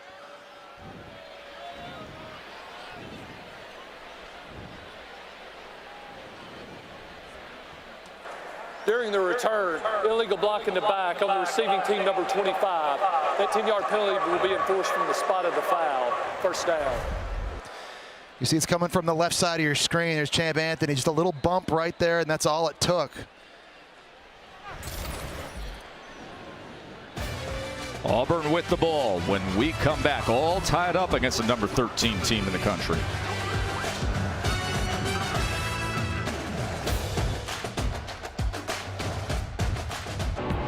Tomorrow it's the Formula One U.S. Grand Prix at the Circuit of the Americas in Austin, 3 p.m. Eastern on ABC. I was in Austin on Thursday and I got a chance to do a hot lap with McLaren. Top speed on the straight test was 175. Had I eaten at Acre before getting in that car, things could have gotten messy, let me just say. Let me tell you, you ate enough at Acre last night with Chef Bancroft. Boy, did I. I mean, just destroying the snow crab orecchiette. Oh, that would have been boudin balls and fish on the half shell and a ribeye all over the windshield in that car. Acre was crushing it last night. Here's Robbie Ashford with blockers in front as he glides his way for a short gain. Well, when Robbie Ashford's in the game, Ole Miss is not thinking pass. So they're getting guys closer to the line of scrimmage. You notice the safeties, they just creep down a little bit more. Pete Golding feels like he's got a pretty good read on what's going to be coming, and that's kind of the problem with this offense right now. They're very predictable. When Peyton Thorne's in the game, you're thinking more pass. When it's Robbie Ashford, it's almost always run. As he got 4 yards there in the backfield with Jarquez Hunter, who has the 2 touchdown runs tonight, and on 2nd and 6, Hunter is going to be pushed back. And now on this third down, I mean, if you're Auburn, who can get open and make a play? You know this has to be killing head coach Hugh Freeze, because you think back to his offenses, especially at Ole Miss. Think about the receivers that they were throwing to, right? Dante Moncrief, Laquan Treadwell, Evan Ingram. They had guys that could push the field vertically and make contested catches. They just don't have those guys right now on this offense at Auburn. And so they're so limited with what they can do play call. They bring the tight ends into a full loaded inverted diamond backfield, and with that, Ashford was looking for the pop pass, but now he has to try to do it with his legs as he tried to get around his tight end Luke Deal as Tennyson was giving pursuit. And with that mark, they say he glided out of bounds short. Wow. His tremendous speed to get away from the Auburn transfer Tennyson. But just got to have awareness and maybe lay out for that stretch out with the football to guarantee that first down. And after getting stuffed in the opening drive on 4th down, I don't think Hugh Freeze has the confidence to go for it here in a similar situation. Now this is interesting. Jordan Watkins, who has that right hand all casted up, is back as the punt returner. Remember, they had a muff earlier, and he's able to secure the fair catch even with that bad right hand and all that extra support on it. Jesse, let's look at the mark of a fighter, brought to you by Modelo. Yeah, Auburn's defense has been looking pretty good here since the second quarter. We've seen speed trying to slow down Jackson Dart here in the QB runs, getting outside, gang tackling, playing with proper leverage, and also a nice job up front and in the secondary with coverage. We always know this year they've been outstanding with turnovers. An errant throw gets picked off by Kaufman, and a big return led to points for Auburn the other way. But if you're Ron Roberts, the D coordinator for Auburn, you have to love what you've seen in the fight and the effort from your defense that was lacking last week against LSU. That's the mark of a fighter. By the way, I'm going to be between two massive fighters this coming week. Tyson Fury, Francis Ngannou is a week from right now on ESPN Plus pay-per-view from Saudi Arabia. Ngannou, you know, puncher's chance with that power he has, but I mean, Fury, modern-day Muhammad Ali, would you say? Oh, in terms of the movement, that ball nearly busted loose as Junkins was able to secure it.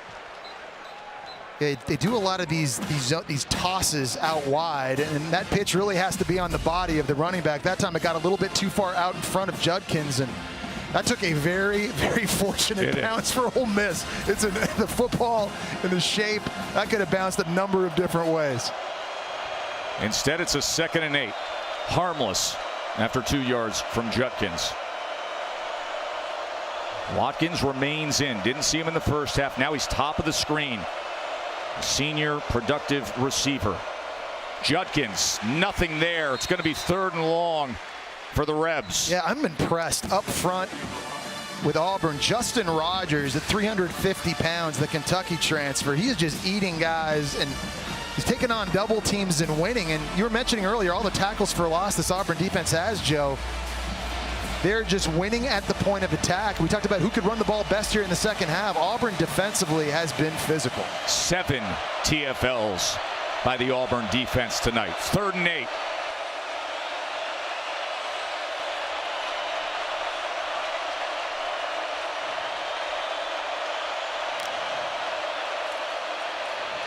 Dart's going to try to run it. Nothing. They get to him again. Eugene Asante as well as Marcus Harris there to meet Jackson Dart. Well, that time Eugene Asante was spying Jackson Dart. It's another really good call by Ron Roberts here in the middle, anticipating QB run. He's just going to be watching Dart the entire time, stay close to the line of scrimmage, and if he takes off, then he's triggering right now to come up and make a play. 4th punt, and it's another line drive. Moore came close to fielding it, but just beyond midfield, it'll be downed. And now a quick word from Verbo. We're here live in the family room of this Verbo vacation home. It's a house divided for this rematch between bitter rivals. Man, it's a good thing Verbo gives you the whole house, so there's plenty of space to go around. Back to you. So let's just size this up for you. Number 13 team in the country going up against that guy, the old head coach of Ole Miss back in the day, who's come over here, has to try to quickly rebuild the roster as Hugh Freeze, and wasn't pleased with the energy and effort last week against LSU. So they practiced hard on Friday, something he's never done in his entire career with a team, as Batty is weaving his way past midfield. And all of a sudden you look up at the clock and you look up at that scoreboard, and we're coming up on under 5 minutes to go in the 3rd, and it's all tied up. Yeah, and his team's playing with phenomenal energy, and offensively, it's funny, they've thrown for, like, I think 26 yards. They've got Ole Miss right where they want him. It's a close game. They can run the football, bleed the clock, feed off the crowd energy. Here they are at midfield in great position. Here's Thorne trying to run it on 2nd and 6, and somehow he is able to get past Jean-Baptiste. Peyton Thorne was matched up with Jeremiah Jean-Baptiste and shook him. Yeah, when you've watched Ole Miss defensively this year at linebacker, that's been their biggest problem, and missed tackles and finding the football. Jean-Baptiste in perfect position, but there's the surprise athleticism that a lot of people did not know Peyton Thorne had at the start of the year. Great open field running. Fortunate that wasn't a face mask. Could have been, and then here's Auburn now in business. That was their first down of this second half. Batty, nothing at all. Down the line pursuit and fitting up that run. That was a nice job by Stone. Some tempo now from the Tigers.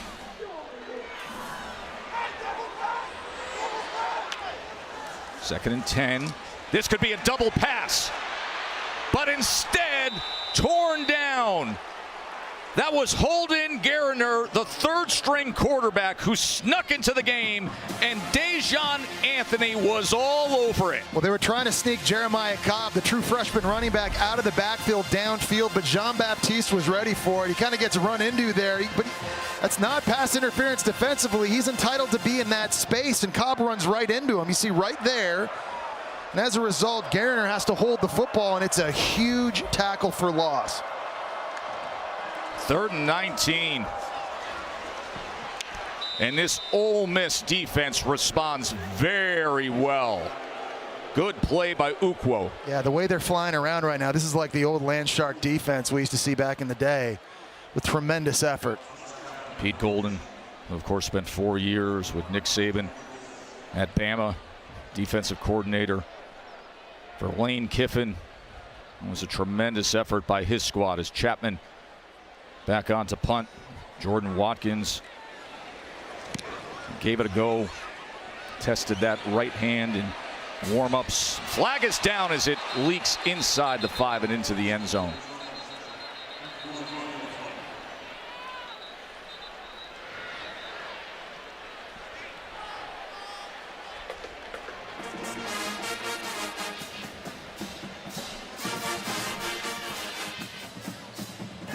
During the kick, holding on the receiving team, number 13.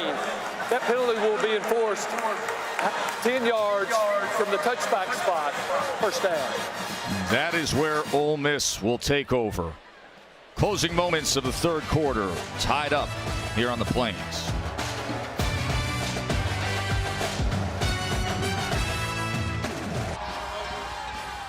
All season long, student sections across this fine country are competing to be the Taco Bell Live Más Student Section of the Year. You can download the Taco Bell app and learn more. You can also wear an orange blazer to Taco Bell if you choose. Orange blazer rep tie. It's a good look on game day here in Jordan. Yeah. It's 14-14, number 13 Ole Miss being tested. Auburn only has 5 first downs. 4 of them were in the first half. And yet it's a tie game. Let's see if Jackson Dart and this Rebels offense can change that. He fakes the short pitch. Then he gets it batted down at the line of scrimmage. That was Lawrence Johnson, the transfer from Purdue, getting in the way of that passing lane. Great job of awareness, too. They're trying to hit a drag route underneath, and he knows, Johnson, that he's not going to get home, so he just slows his rush down and gets the double team under control. He gets that big right pop to bat it down.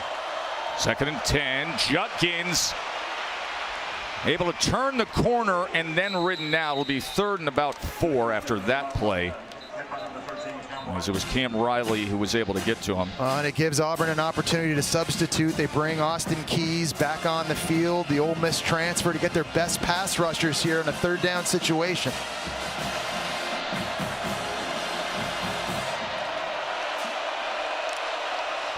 Third down. Dart looks left, looks back across the middle, and he's got a man in stride, and it's Trey Harris. First down, Rebs.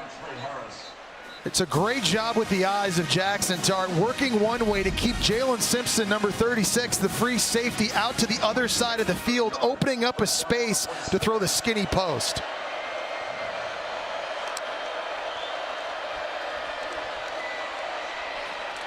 And he goes right back to it. Trey Harris again as Jackson Dart finding a rhythm on this drive. Again, using his eyes to manipulate the defense. Does it again. Jalen Simpson is one of the best ball hawks in all of college football, playing free safety. 4 picks on the year because he reads the QB's eyes and drives throws. But Jackson Dart right now, he's just got him running all over the middle. And you're seeing the experience of Dart, the USC transfer, second year in this system now, feels so much more comfortable, especially throwing it deep down the field. 24 yards on that completion. Inside pitch, Bentley. And Bentley is wrapped up and then pushed back. Cam Riley, late flag came in right in the middle of that pit.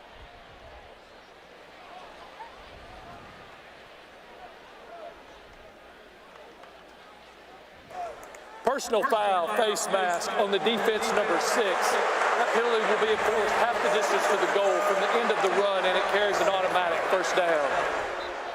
That's Austin Keys, who we were just talking about, the Ole Miss transfer, a guy that was injured. They're getting him back on the field, and he brings a physicality to this defense, no doubt. But there, he just grabbed the face mask of Bentley. You'll see right here in the middle, that left hand. That's a good call. And all of a sudden, just in a matter of seconds, Ole Miss knocking on the door. Judkins able to turn the corner, round left tackle, and make the most of that. He is explosive. He's got great balance. And there is Mom. They call her Mama T, Tiva, in that great sequence jersey, rooting on her son, Quinshawn. Final half minute of the third. Push the pile moment for Ole Miss, pushing it all the way inside the 1 as Judkins takes it there.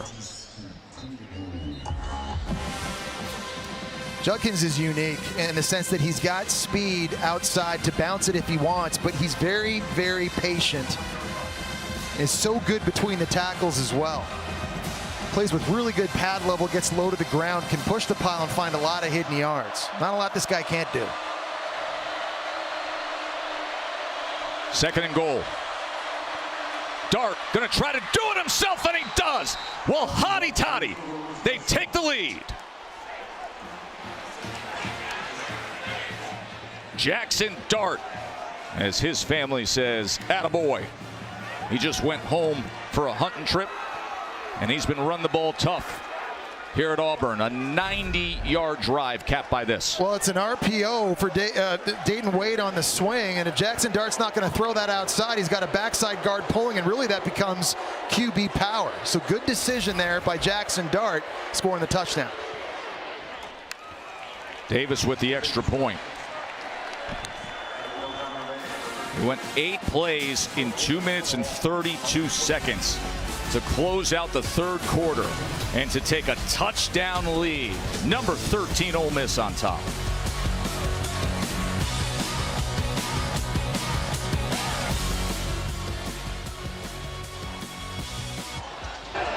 Layton, you hadn't scored since the first quarter. Why was that drive successful? Well, it was good. We finally made some plays in the passing game there to loosen them up. We always have a problem we don't make the first down, so let's get ready for the 4th of July show here. Thank you. There have been no fireworks from the Auburn passing attack. They only have 26 yards, but this is a touchdown game. 21-14 as we start the fourth quarter, and Ole Miss has 12 more first downs, 200 more total yards, and 23 more plays than Auburn. Let's go to Matt in the studio.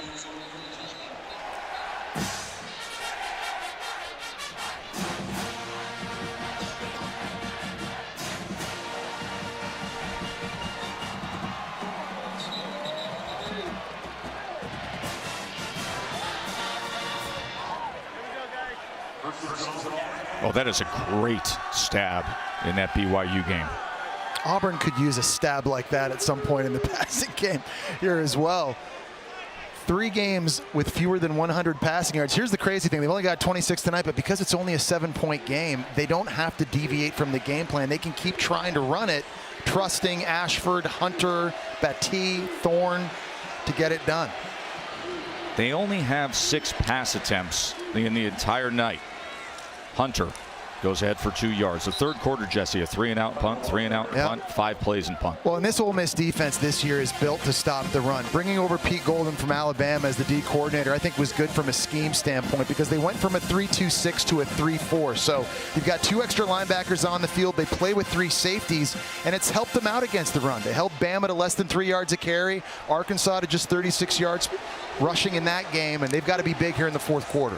2nd and 8. Hunter straight ahead. He was just tripped up, as they're going to mark him maybe a football length short of that line to gain. It was Sistrunk who made the shoelace tackle. I've been impressed with the true freshman center, Connor Lude, taking over for the injured Avery Jones, and he's doing a nice job here in the zone schemes in the middle of this offensive line, getting in the second level, just getting a hat on somebody, and they're going to need the young star up front at center to make some big plays here. Mass substitutions for Auburn's Thorne came in at quarterback. Illegal substitution on the offense, breaking the huddle with 12 players. That's a 5-yard penalty, and it remains 3rd down. Yeah, they brought in some extra bodies there. Jaden Muskrat was playing in the backfield, the offensive tackle. So all of a sudden, now keep in mind, the play before was a shoelace tackle. Could have been a first down, could have been a chunk play. Instead, Seastrunk makes the tackle, and now the penalty of 3rd and 6. And now you've got to find a way to convert this in the passing game, and you've got a 250-pound tight end / receiver in Rivaldo Fairweather, who's a size matchup problem. He's playing up top in the slot up here. Yeah, and a lot of times in these situations, they'll just run him to the sticks and have him turn around and just try to out-rebound a defender. And it's Robbie Ashford back in at quarterback. 3rd and 6. As Hunter tried to go straight ahead again, but Ivy made the tackle, as well as Pegues combining there. Yeah, Ivy up front just beats Gunnar Britton, the left guard, into the backfield. The inability throwing the ball, Joe, it just kills this offense. When you can't get explosive plays, you can't convert 3rd downs, it makes it harder to score in the red zone. It just makes it harder to win. It's got to be so hard for Hugh Freeze as a play caller. Everywhere he's been at Arkansas State, whether it's Ole Miss, Liberty, they've always had the ability to push it deep down the field. They don't have that here. 7th punt of the night, 4th of this half for Chapman. Watkins able to secure it with that bad right hand, but he's been playing this second half. And the Rebels offense back out there, up a touchdown when we come back.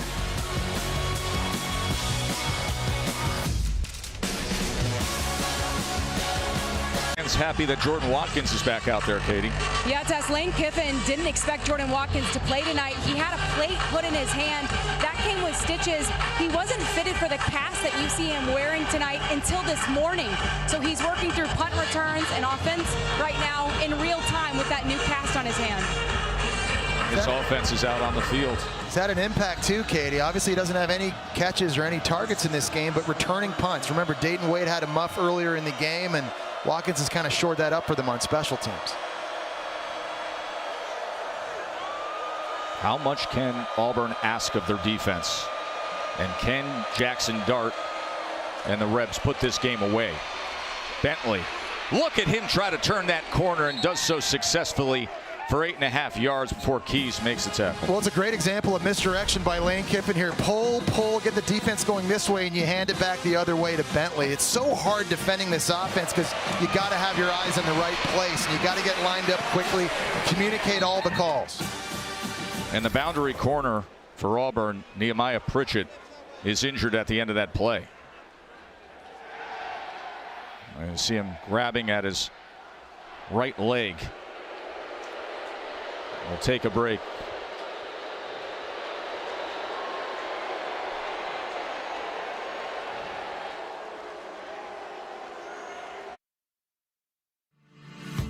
ESPN College Football Primetime is presented by IHG Hotels and Resorts, 18 hotel brands, 1 loyalty program. Download the app. And in part by Cintas. Prepare your team for what's ahead. Get Cintas and get ready for the workday. What a blessing in the life of head coach Hugh Freeze here at Auburn, with his family surrounding him, including daughter Reagan, and his granddaughter Hudson. We showed up at the production meetings at his office, and that was the scene that we walked in on. As he has his daughter Reagan, who's an executive assistant for Auburn football, and Hudson, a beautiful granddaughter who everybody around the facility knows. And That was Grandpa Hugh, but now it's head coach Hugh. She's got Grandpa probably wrapped around her finger, too.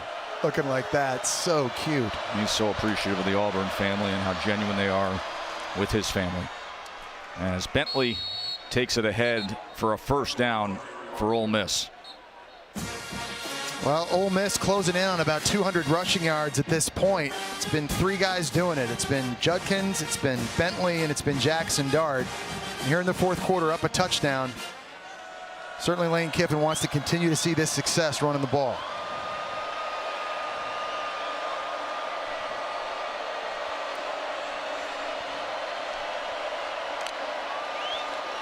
Dart.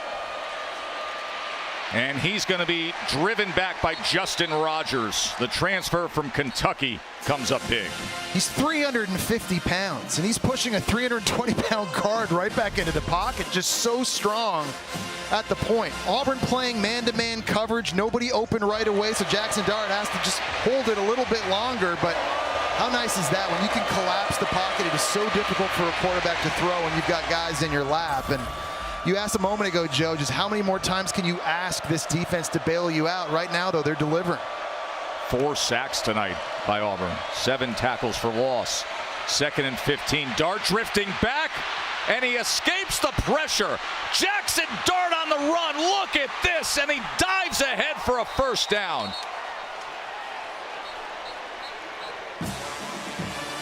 He got past Cam Riley, yeah, Jesse. Cam Riley, a big linebacker coming in on a blitz. He wasn't able to get there, though, and Jackson Dart just soft focus around him, hard focus downfield, and takes off when he sees the green light and open grass.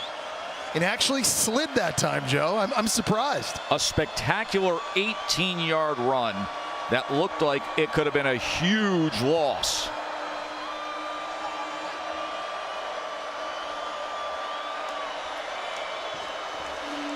And he's going to run it again as he's able to dive ahead after tripped up by Harris. Well, it was Cam Riley, this guy that's able to get in the backfield here, but you see Dart just very poised under pressure. Doesn't freak out, doesn't throw it away, doesn't heave it into coverage. Just keeps his bearings about him, he uses that speed, he slides face first forward, make sure he gets that first down. This is a guy they're used to seeing try to run people over, maybe hurdle them. Saw that in the LSU game, it was phenomenal. Big time play, though, in a big moment. One of the better dual threat quarterbacks in the SEC. We got a chain issue. They're getting out the tools to fix the chain. See, Katie knows all about this covering F1. It's like the pit stops and changing tires. Like, yeah, not so many chain issues, Jesse, in Formula One. But I got to tell you that Mama Kara is certainly happy in the stands tonight watching her son slide. This is a guy that loves physicality. He almost invites the hits, right, because he has such a physical mindset. Mom tells him before every single game, "I love you, be great. Just don't forget to slide, please. Just for the love of God, slide." And buckle up your chin strap a little bit more. Lane Kiffin was saying, Katie, that sometimes he leaves that helmet a little bit loose. We've seen it pop off a few times throughout his career here at Ole Miss. Keeping Mom on the edge of her seat. Mom's a marathon runner. 2nd and 9. Shot play downfield and into the hands of Harris. Jackson Dart, after the magic with his legs, shows the arm talent downfield to Trey Harris. It's a great job by Harris, too, getting behind coverage in the back end of Kayan Lee, the true freshman. A perfectly thrown ball. There is no defense for a perfect throw. Jackson Dart doing it with his legs and with his arms here on this drive late. 36-yard completion.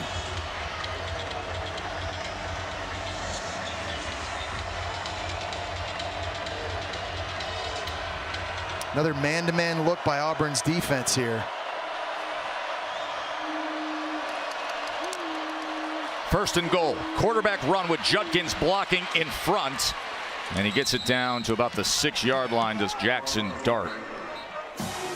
Going back to that throw on the fade here a moment ago. Great job just catching. It's like a shortstop turning two. It's got to come out quickly, but puts perfect air under the ball. And a great job, too, of Harris on the fade route, giving himself space, stacking the corner, getting vertical down the field, and allowing the throw to sort of fade him out to the sidelines inbounds. Tight formation as Dayton Wade is in the backfield with Bentley. See if he motions out.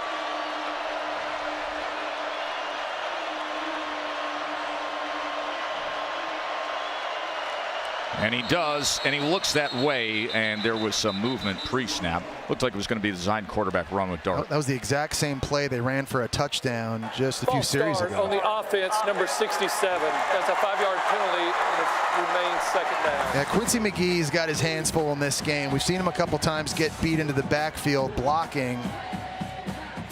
And again, the noise down here still a big issue late in the game. This crowd is not getting quiet. They're trying to make it as difficult as possible on this offensive line and their communication.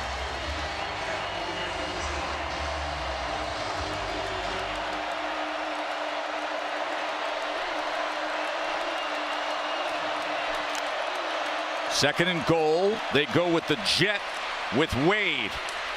But Wade is run down by Keontae Scott.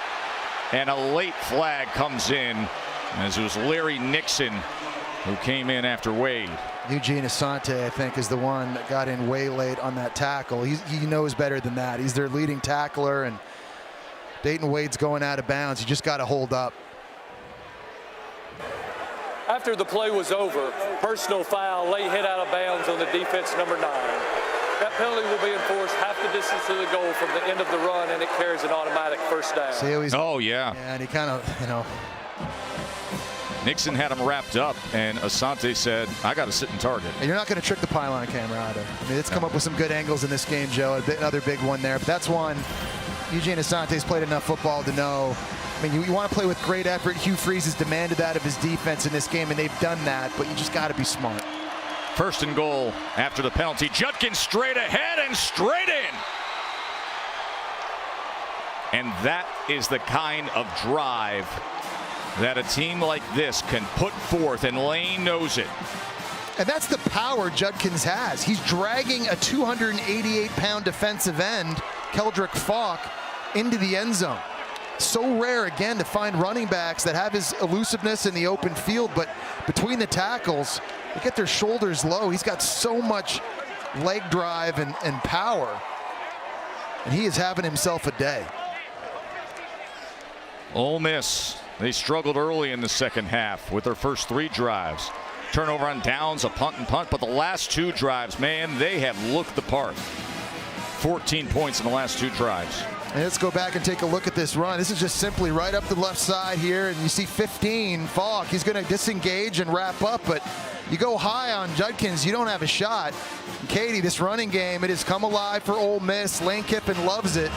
He's got his best players making big plays, and Katie, Mom loves it too. As she should. You know, he grew up less than an hour away in Pike Road, Alabama. He said this isn't a homecoming, but he did say how appreciative he is of all the support he has in the stands this evening. Mom Tiva, Dad Quincy, and many friends from his hometown and high school classmates are here to watch him play. Judkins grew up watching Auburn and Alabama, but Ole Miss was his first offer. He said building those relationships early and made it easy for me to leave my home state. Pike Road, Alabama, to a starring role in the SEC, Quinshon Judkins. Is Pike Road at 54 miles away from here? Yeah. Literally right down the road, but it was Ole Miss. Did a good job in their recruiting. Man, he has been good these last 2 years for Ole Miss. 2-touchdown lead for the Rebels. What do you got, Matt Barry?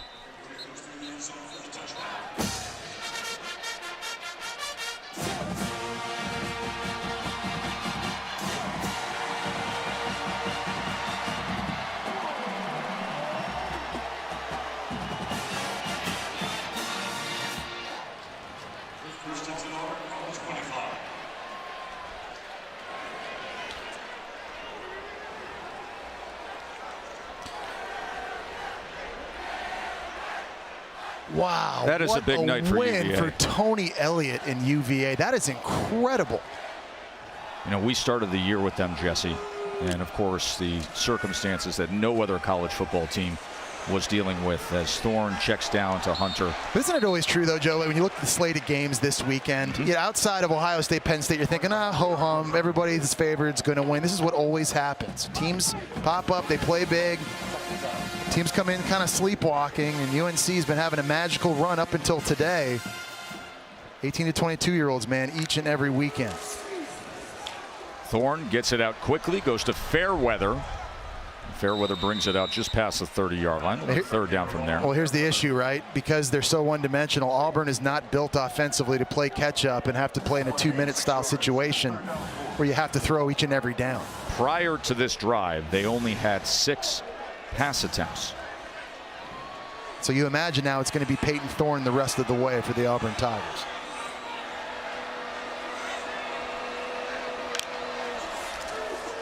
Here's third down for Thorne, and that is incomplete. It was broken up just at the last minute. He was trying to connect with Fair. Well, that's been one of the biggest issues for this receiving group is they haven't been able to make contested catches or 50-50 balls, and that time you got to give Trey Washington, their leader on defense, leading tackler, comes screaming downhill, makes a clean play to break that one up, setting up fourth down. And Auburn at this point, deep in their own end, they're going. Trey himself grew up a few hours from Auburn, has 13 family members here tonight, he told us the other day.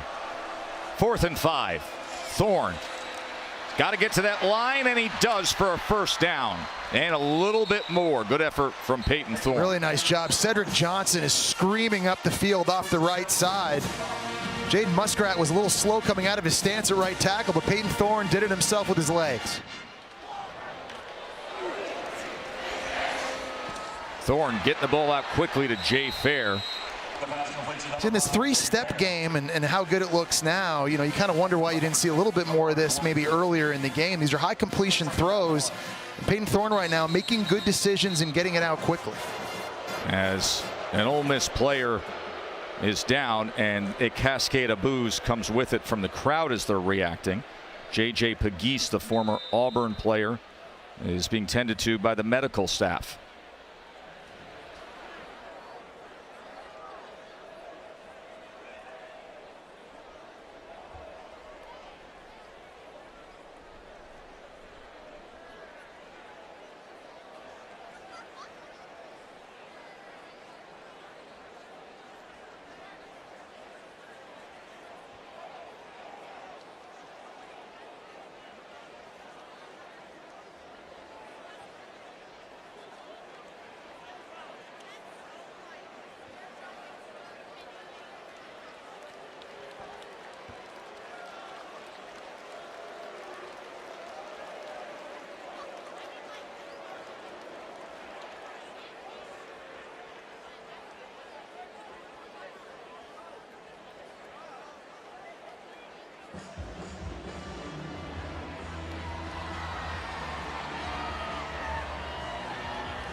It's amazing.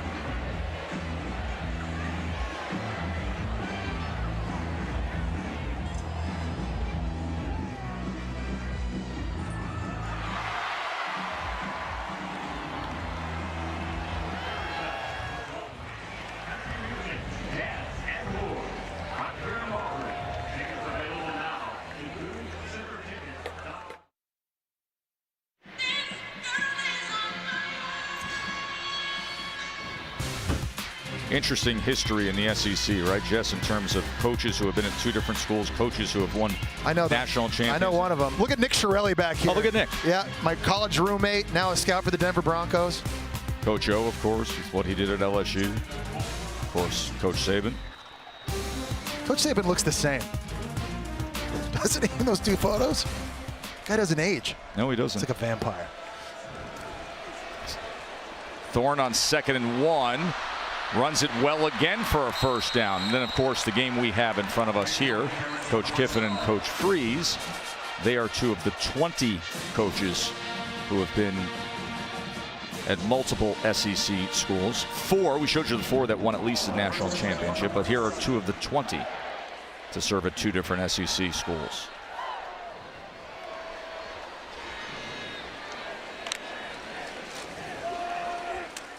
Thorne gets it out quickly. Looked like there was some early contact on Fairweather. Yeah, John Saunders Jr. was playing downhill hard on Fairweather, who just kind of curled up, and he got there a little too early. Pete Golden's defense. Pass interference on the defense, number 5. The ball will be placed at the spot of the foul, and that carries an automatic first down. Here he is in the slot. They do this a lot with Fairweather. He's 250 pounds. They just kind of post him up, and he tries to box out people. That time, Saunders is a pretty big DB himself. He just got there a little too quickly. First down, Auburn.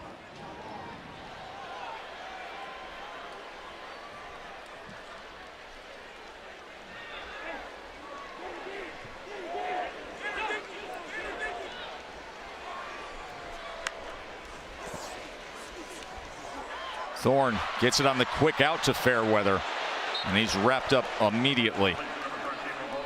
Yeah, it's just a lot of short gains, right? They're just they're getting it downfield, and Ole Miss is okay giving these up. They're just going to rally to the football and tackle them and let the clock bleed.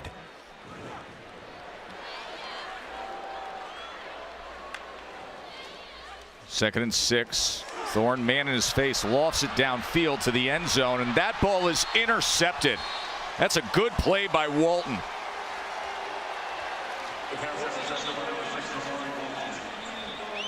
Well, he threw it up into double coverage. It's a great job, though, by Zamari Walton, because he's on the outside and he's got a hitch route out in front of him, and it doesn't take his focus and attention away.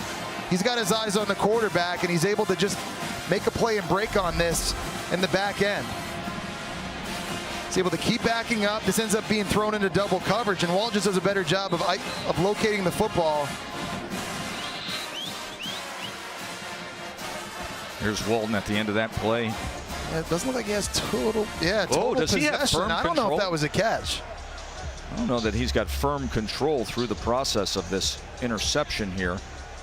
It's all right if it hits the ground as long as he has firm control, but that ball looks like it's loose when it hits the ground. Joe. I think they're going to take a look at that too, and I don't think he had complete and continuous control all the way through it. There's the pylon cam again.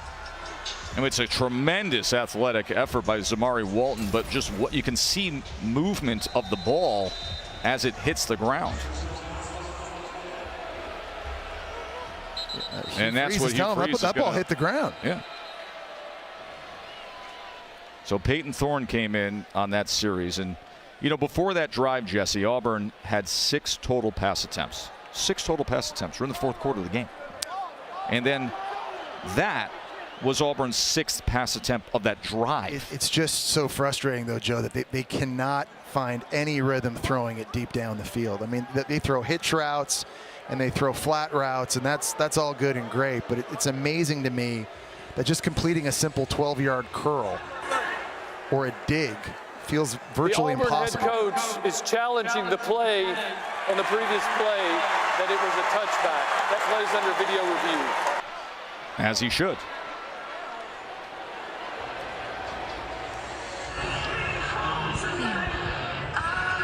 Yeah, guys, the officials came over to Hugh Freeze and said, you're welcome to challenge it, but right now they're not seeing anything that would lend itself to stopping the game. And Hugh Freeze said, he bobbled that ball, it hits the ground. I want the challenge.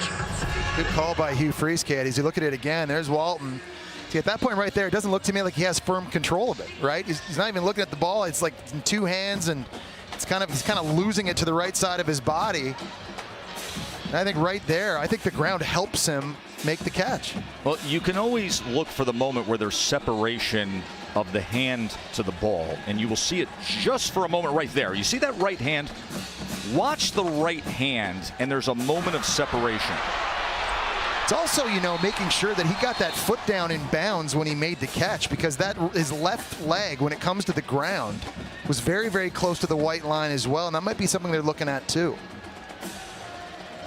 Here it is again with Walton. So he has possession, but where's that? Okay, well, the right foot came down first, so he would be in bounds, but the question is, did the ground help him make the catch? Correct. I think the footwork is clean here with both the right and the left, but then that's just that moment of potential separation, and then when the ball hits the ground, watch the right hand.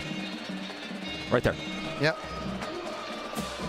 You're going to need indisputable video evidence to have to overturn this call. Great work by our crew, as has been the case all season long, including the crew up here in the booth with a birthday lady, JJ Jacqueline Jameson, the best in the business. Brent used to always say that, right? Yeah, Brent Musburger called JJ the best stage manager in the business. He was absolutely right. She makes it such a joy. Look so much forward every single week to coming here working with this crew, but JJ is just a ray of sunshine every single weekend for our crew. Veteran of these SEC booths, and a happy birthday to Jacqueline. And also a great getaway driver. Which will be happening in 5 minutes.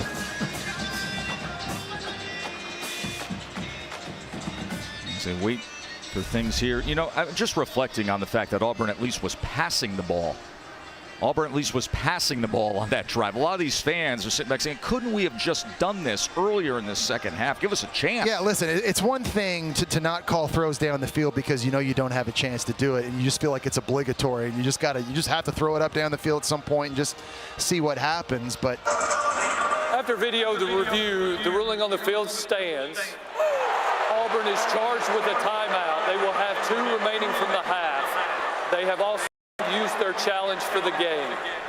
And remember, that was the ruling on the field. So when you get the ruling on the field, they want to have that clear video evidence, and they felt they did not.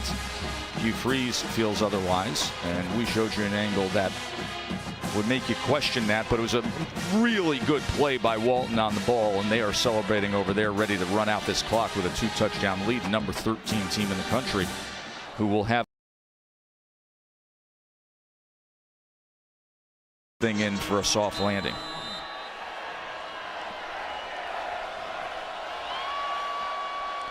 This guy Jackson Dart, their quarterback, has been sensational in this fourth quarter. He really has, and I think his composure really has sort of bled out into his team too, because they were struggling in the first half, Joe, with turnovers, giving up big plays on defense, penalties, special teams miscues as well. They weren't handling the environment here at Jordan Hare, but Jackson Dart kept great poise and composure here in the second half.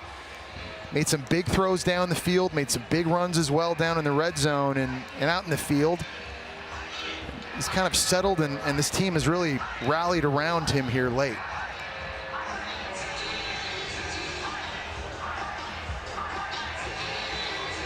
Dart with the 2 touchdown runs and the touchdown pass tonight. Coming off the bye week, everybody said, you know, it's good to have him off the bye week, healthy, as Bennett takes it here. And Katie, it was good for him to get back home and have a little fun. Yeah, it was. During the bye week, he flew home to Utah to go on an antelope hunting trip with his dad, Brandon. The two have been hunting together ever since Dart was about 6 years old. Dart said hunting and fishing are his escapes. It gives him a chance to decompress, live in the moment, void of distractions. He says he finds peace in that, and when he returned to Ole Miss after he and his dad got 2 antelopes, by the way, he was refreshed and in a really good headspace that carried into this week of prep, you guys. Yeah, we asked him, we said, Jackson, what do you do with that meat? He says, hey, the backstrap is really good, but you got to season it. I said, my man, here's what you need to do. You got to call up Chef Currens. You got to call John Currens and get a good recipe for antelope loin. City grocery? Yeah, big bad breakfast maybe. Oh. Kind of dial it up. 3rd down and 11. Nowhere to go here as they just run off some clock.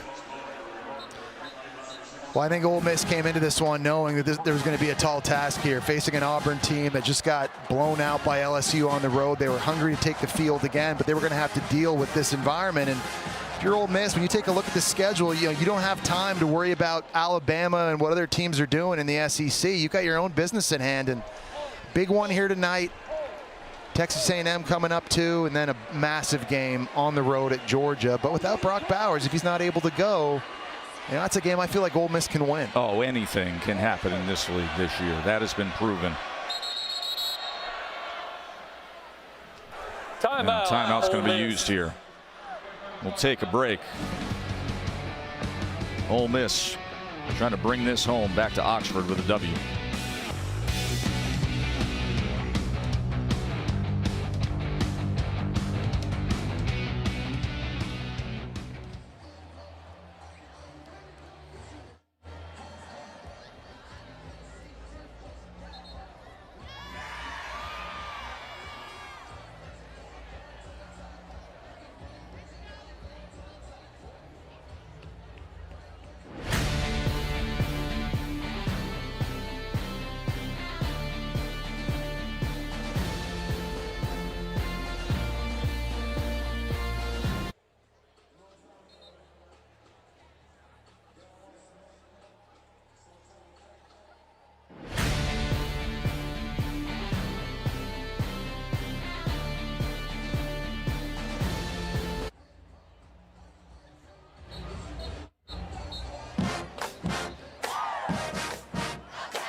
They're not going to be rolling Toomer's Corner, but it's a beautiful view tonight. Next Saturday, SEC Network, Command Center, South Carolina A&M, Mississippi State here at Auburn, and Vandy, Ole Miss. Mississippi State won 7-3 today against Arkansas. Without Will Rogers at quarterback, it was Mike Wright getting it done, throwing and running on the ground. So, you know, Auburn, a team that needs 3 wins to get to a bowl game. That is critical for them to get the extra practices, help develop this team.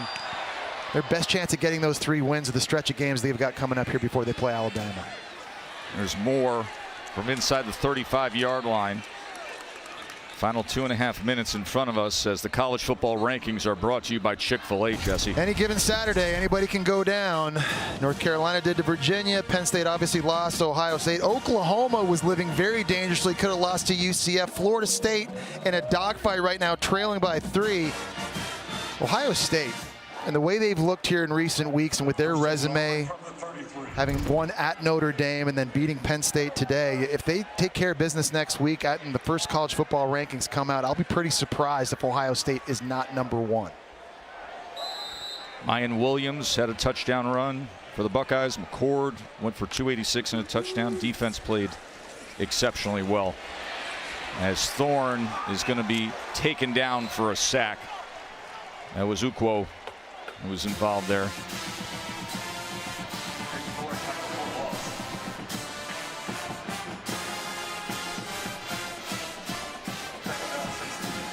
There's Pete Golden, his first year as the DC for Lane Kiffin. He actually came up under Ron Roberts, the defensive coordinator for Auburn. That was the early stage of Pete Golden's career.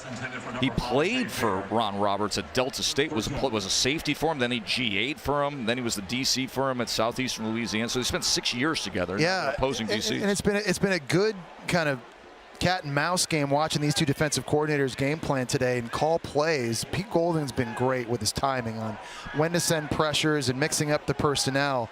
He's been dialed in, really shutting down Auburn here in the second half. Of course, platooning quarterbacks for Auburn as Thorne trying to stay upright and taken down by Cedric Johnson. So let's look ahead when it comes to the schedule. Well, we talked about Ole Miss. They need help right now in the SEC West race. They need Bama to lose twice. Of course, Bama's getting ready to play LSU here in a few weeks, so that's big. But you can never overlook Texas A&M and their physicality. The big one, obviously, at Georgia, but you don't know the status of Brock Bowers and that injury. If he's not playing, that's a game Ole Miss can win. And then at the end of the season, the Egg Bowl, of course, they lost last year to Mississippi State, but Will Rogers, a quarterback, banged up right now. You just got to focus on yourself and handle your own business if you're Lane Kiffin and Ole Miss. And I think coming in here tonight into Jordan-Hare, a place where they've struggled as of late. They had lost 8 of their last 9. And see the way that they responded as poorly as they played in the first half to bounce back. And obviously Jackson Dart's been terrific and the defense has shown up. It's been pretty impressive. And to that point, it's an Ole Miss program now that can win in different ways. Right? Because you get this image of Ole Miss and Lane and the play calling, but they can win football games in different ways now with where he's got things. 4th and 15 after the timeout as Thorne will get it complete to Hunter and extend things downfield and kept his balance. As the ball came out, they're saying he was down, but they're able to convert on a 4th and 15. That was a great throw by Peyton Thorne. He's got the true freshman Centarian Perkins right in his face as he's kind of falling away to his left. He wasn't even able to get his shoulders around. Nice job making the catch by Hunter, and there's the speed. Thorne taken down again by Cedric Johnson. He's their active career leader in sacks. Well, we talked about Auburn now having to build each and every week and try to find the positives when they're lacking so much in the passing game. And think about their schedule coming up and who they've got. They need 3 wins left. And, you look at Mississippi State. Again, we've talked about the issue. They've got a quarterback right now with the injury at Vanderbilt, at Arkansas, New Mexico State. This is kind of the window right here. These are all winnable games for Auburn. You brought up the history of Ole Miss playing at Auburn. Lane Kiffin mentioned it in every comment he had this week. He said, I know what they looked like against LSU, but when you go to that place, this place right here under the lights, it gets tricky. And it was tricky for most of the night with just the energy, the defense, the miscues, the crowd. But here they are ready to make some history is Ole Miss, because back-to-back wins over Auburn hasn't happened since '52. And they had lost 8 of their last 9 here at Auburn. I think Lane Kiffin said in an interview earlier this week, we like making history at Ole Miss. We like doing fun stuff, breaking streaks. They're able to get that done here. Caleb Burton with the reception. 3rd down for Peyton Thorne as he gets the in-cut to Fairweather, and it's a 1st down. It'll be 1st and goal for the Tigers. Listen, you got to put some bricks into the foundation of confidence with the passing game. Yeah. Even if it's this kind of a moment, trailing by 2 touchdowns with a minute to play. Thorne goes right back to it, and stretching out is Fairweather for a touchdown. Nice job by Fairweather. There he is, 250 pounds, and great location on the throw by Peyton Thorne, putting it right into the body between the 1 and 3 on Fairweather's jersey. John Saunders Jr. doesn't have an opportunity to defend this because there's no defense for a perfect throw. Back-to-back plays, the exact same route, dialed up. And really, Peyton Thorne's looked good here, spinning it around these last 2 drives. Obviously, too little, too late at this point. Feels like, but with this extra point, 1 possession to go, crazier things have happened here at Jordan-Hare late. 56 seconds remaining. We'll set up the onside kick in moments, so the flag comes down. on that extra point. After that touchdown drive by Auburn. Offside on the defense, number 6, lined up in the neutral zone. That penalty is declined. The try is good.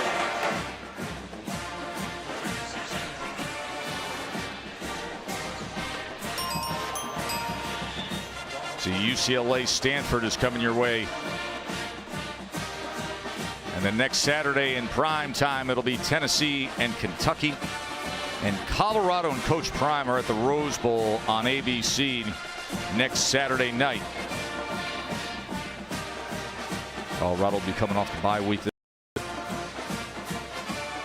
For all those fans that left Jordan-Hare early, I wonder what they're thinking now, because it felt like Auburn was left for dead here. Just a few good-looking drive. Peyton Thorne finding some throws, a big one to Jarquez Hunter.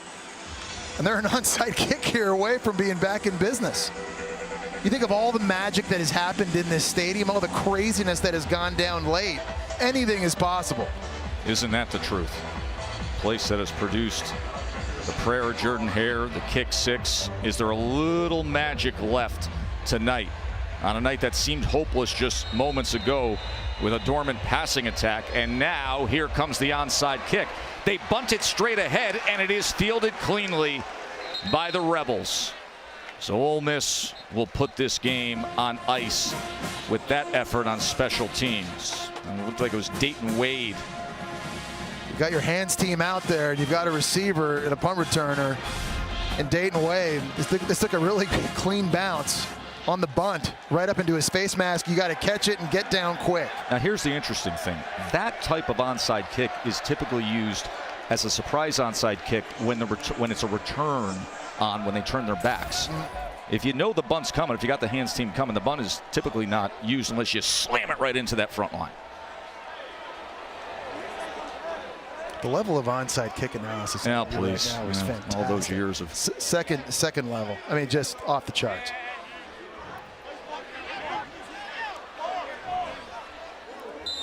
So Jackson Dart is going to take a knee after a night when the Auburn defense gave him a few roadblocks, but then he found his stride, had a spectacular touchdown run on a 4th down, managed things so well in the 4th quarter. And the number 13 team in the country that historically has struggled here at Auburn, had lost 8 of their last 9. It was Hugh Freeze, the head coach at Auburn now, who had the lone win in recent years back in 2015. And now Lane Kiffin will come across the field and shake hands with a victory here at Jordan-Hare.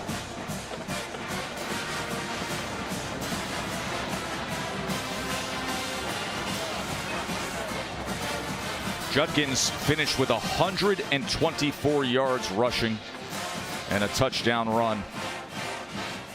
Katie.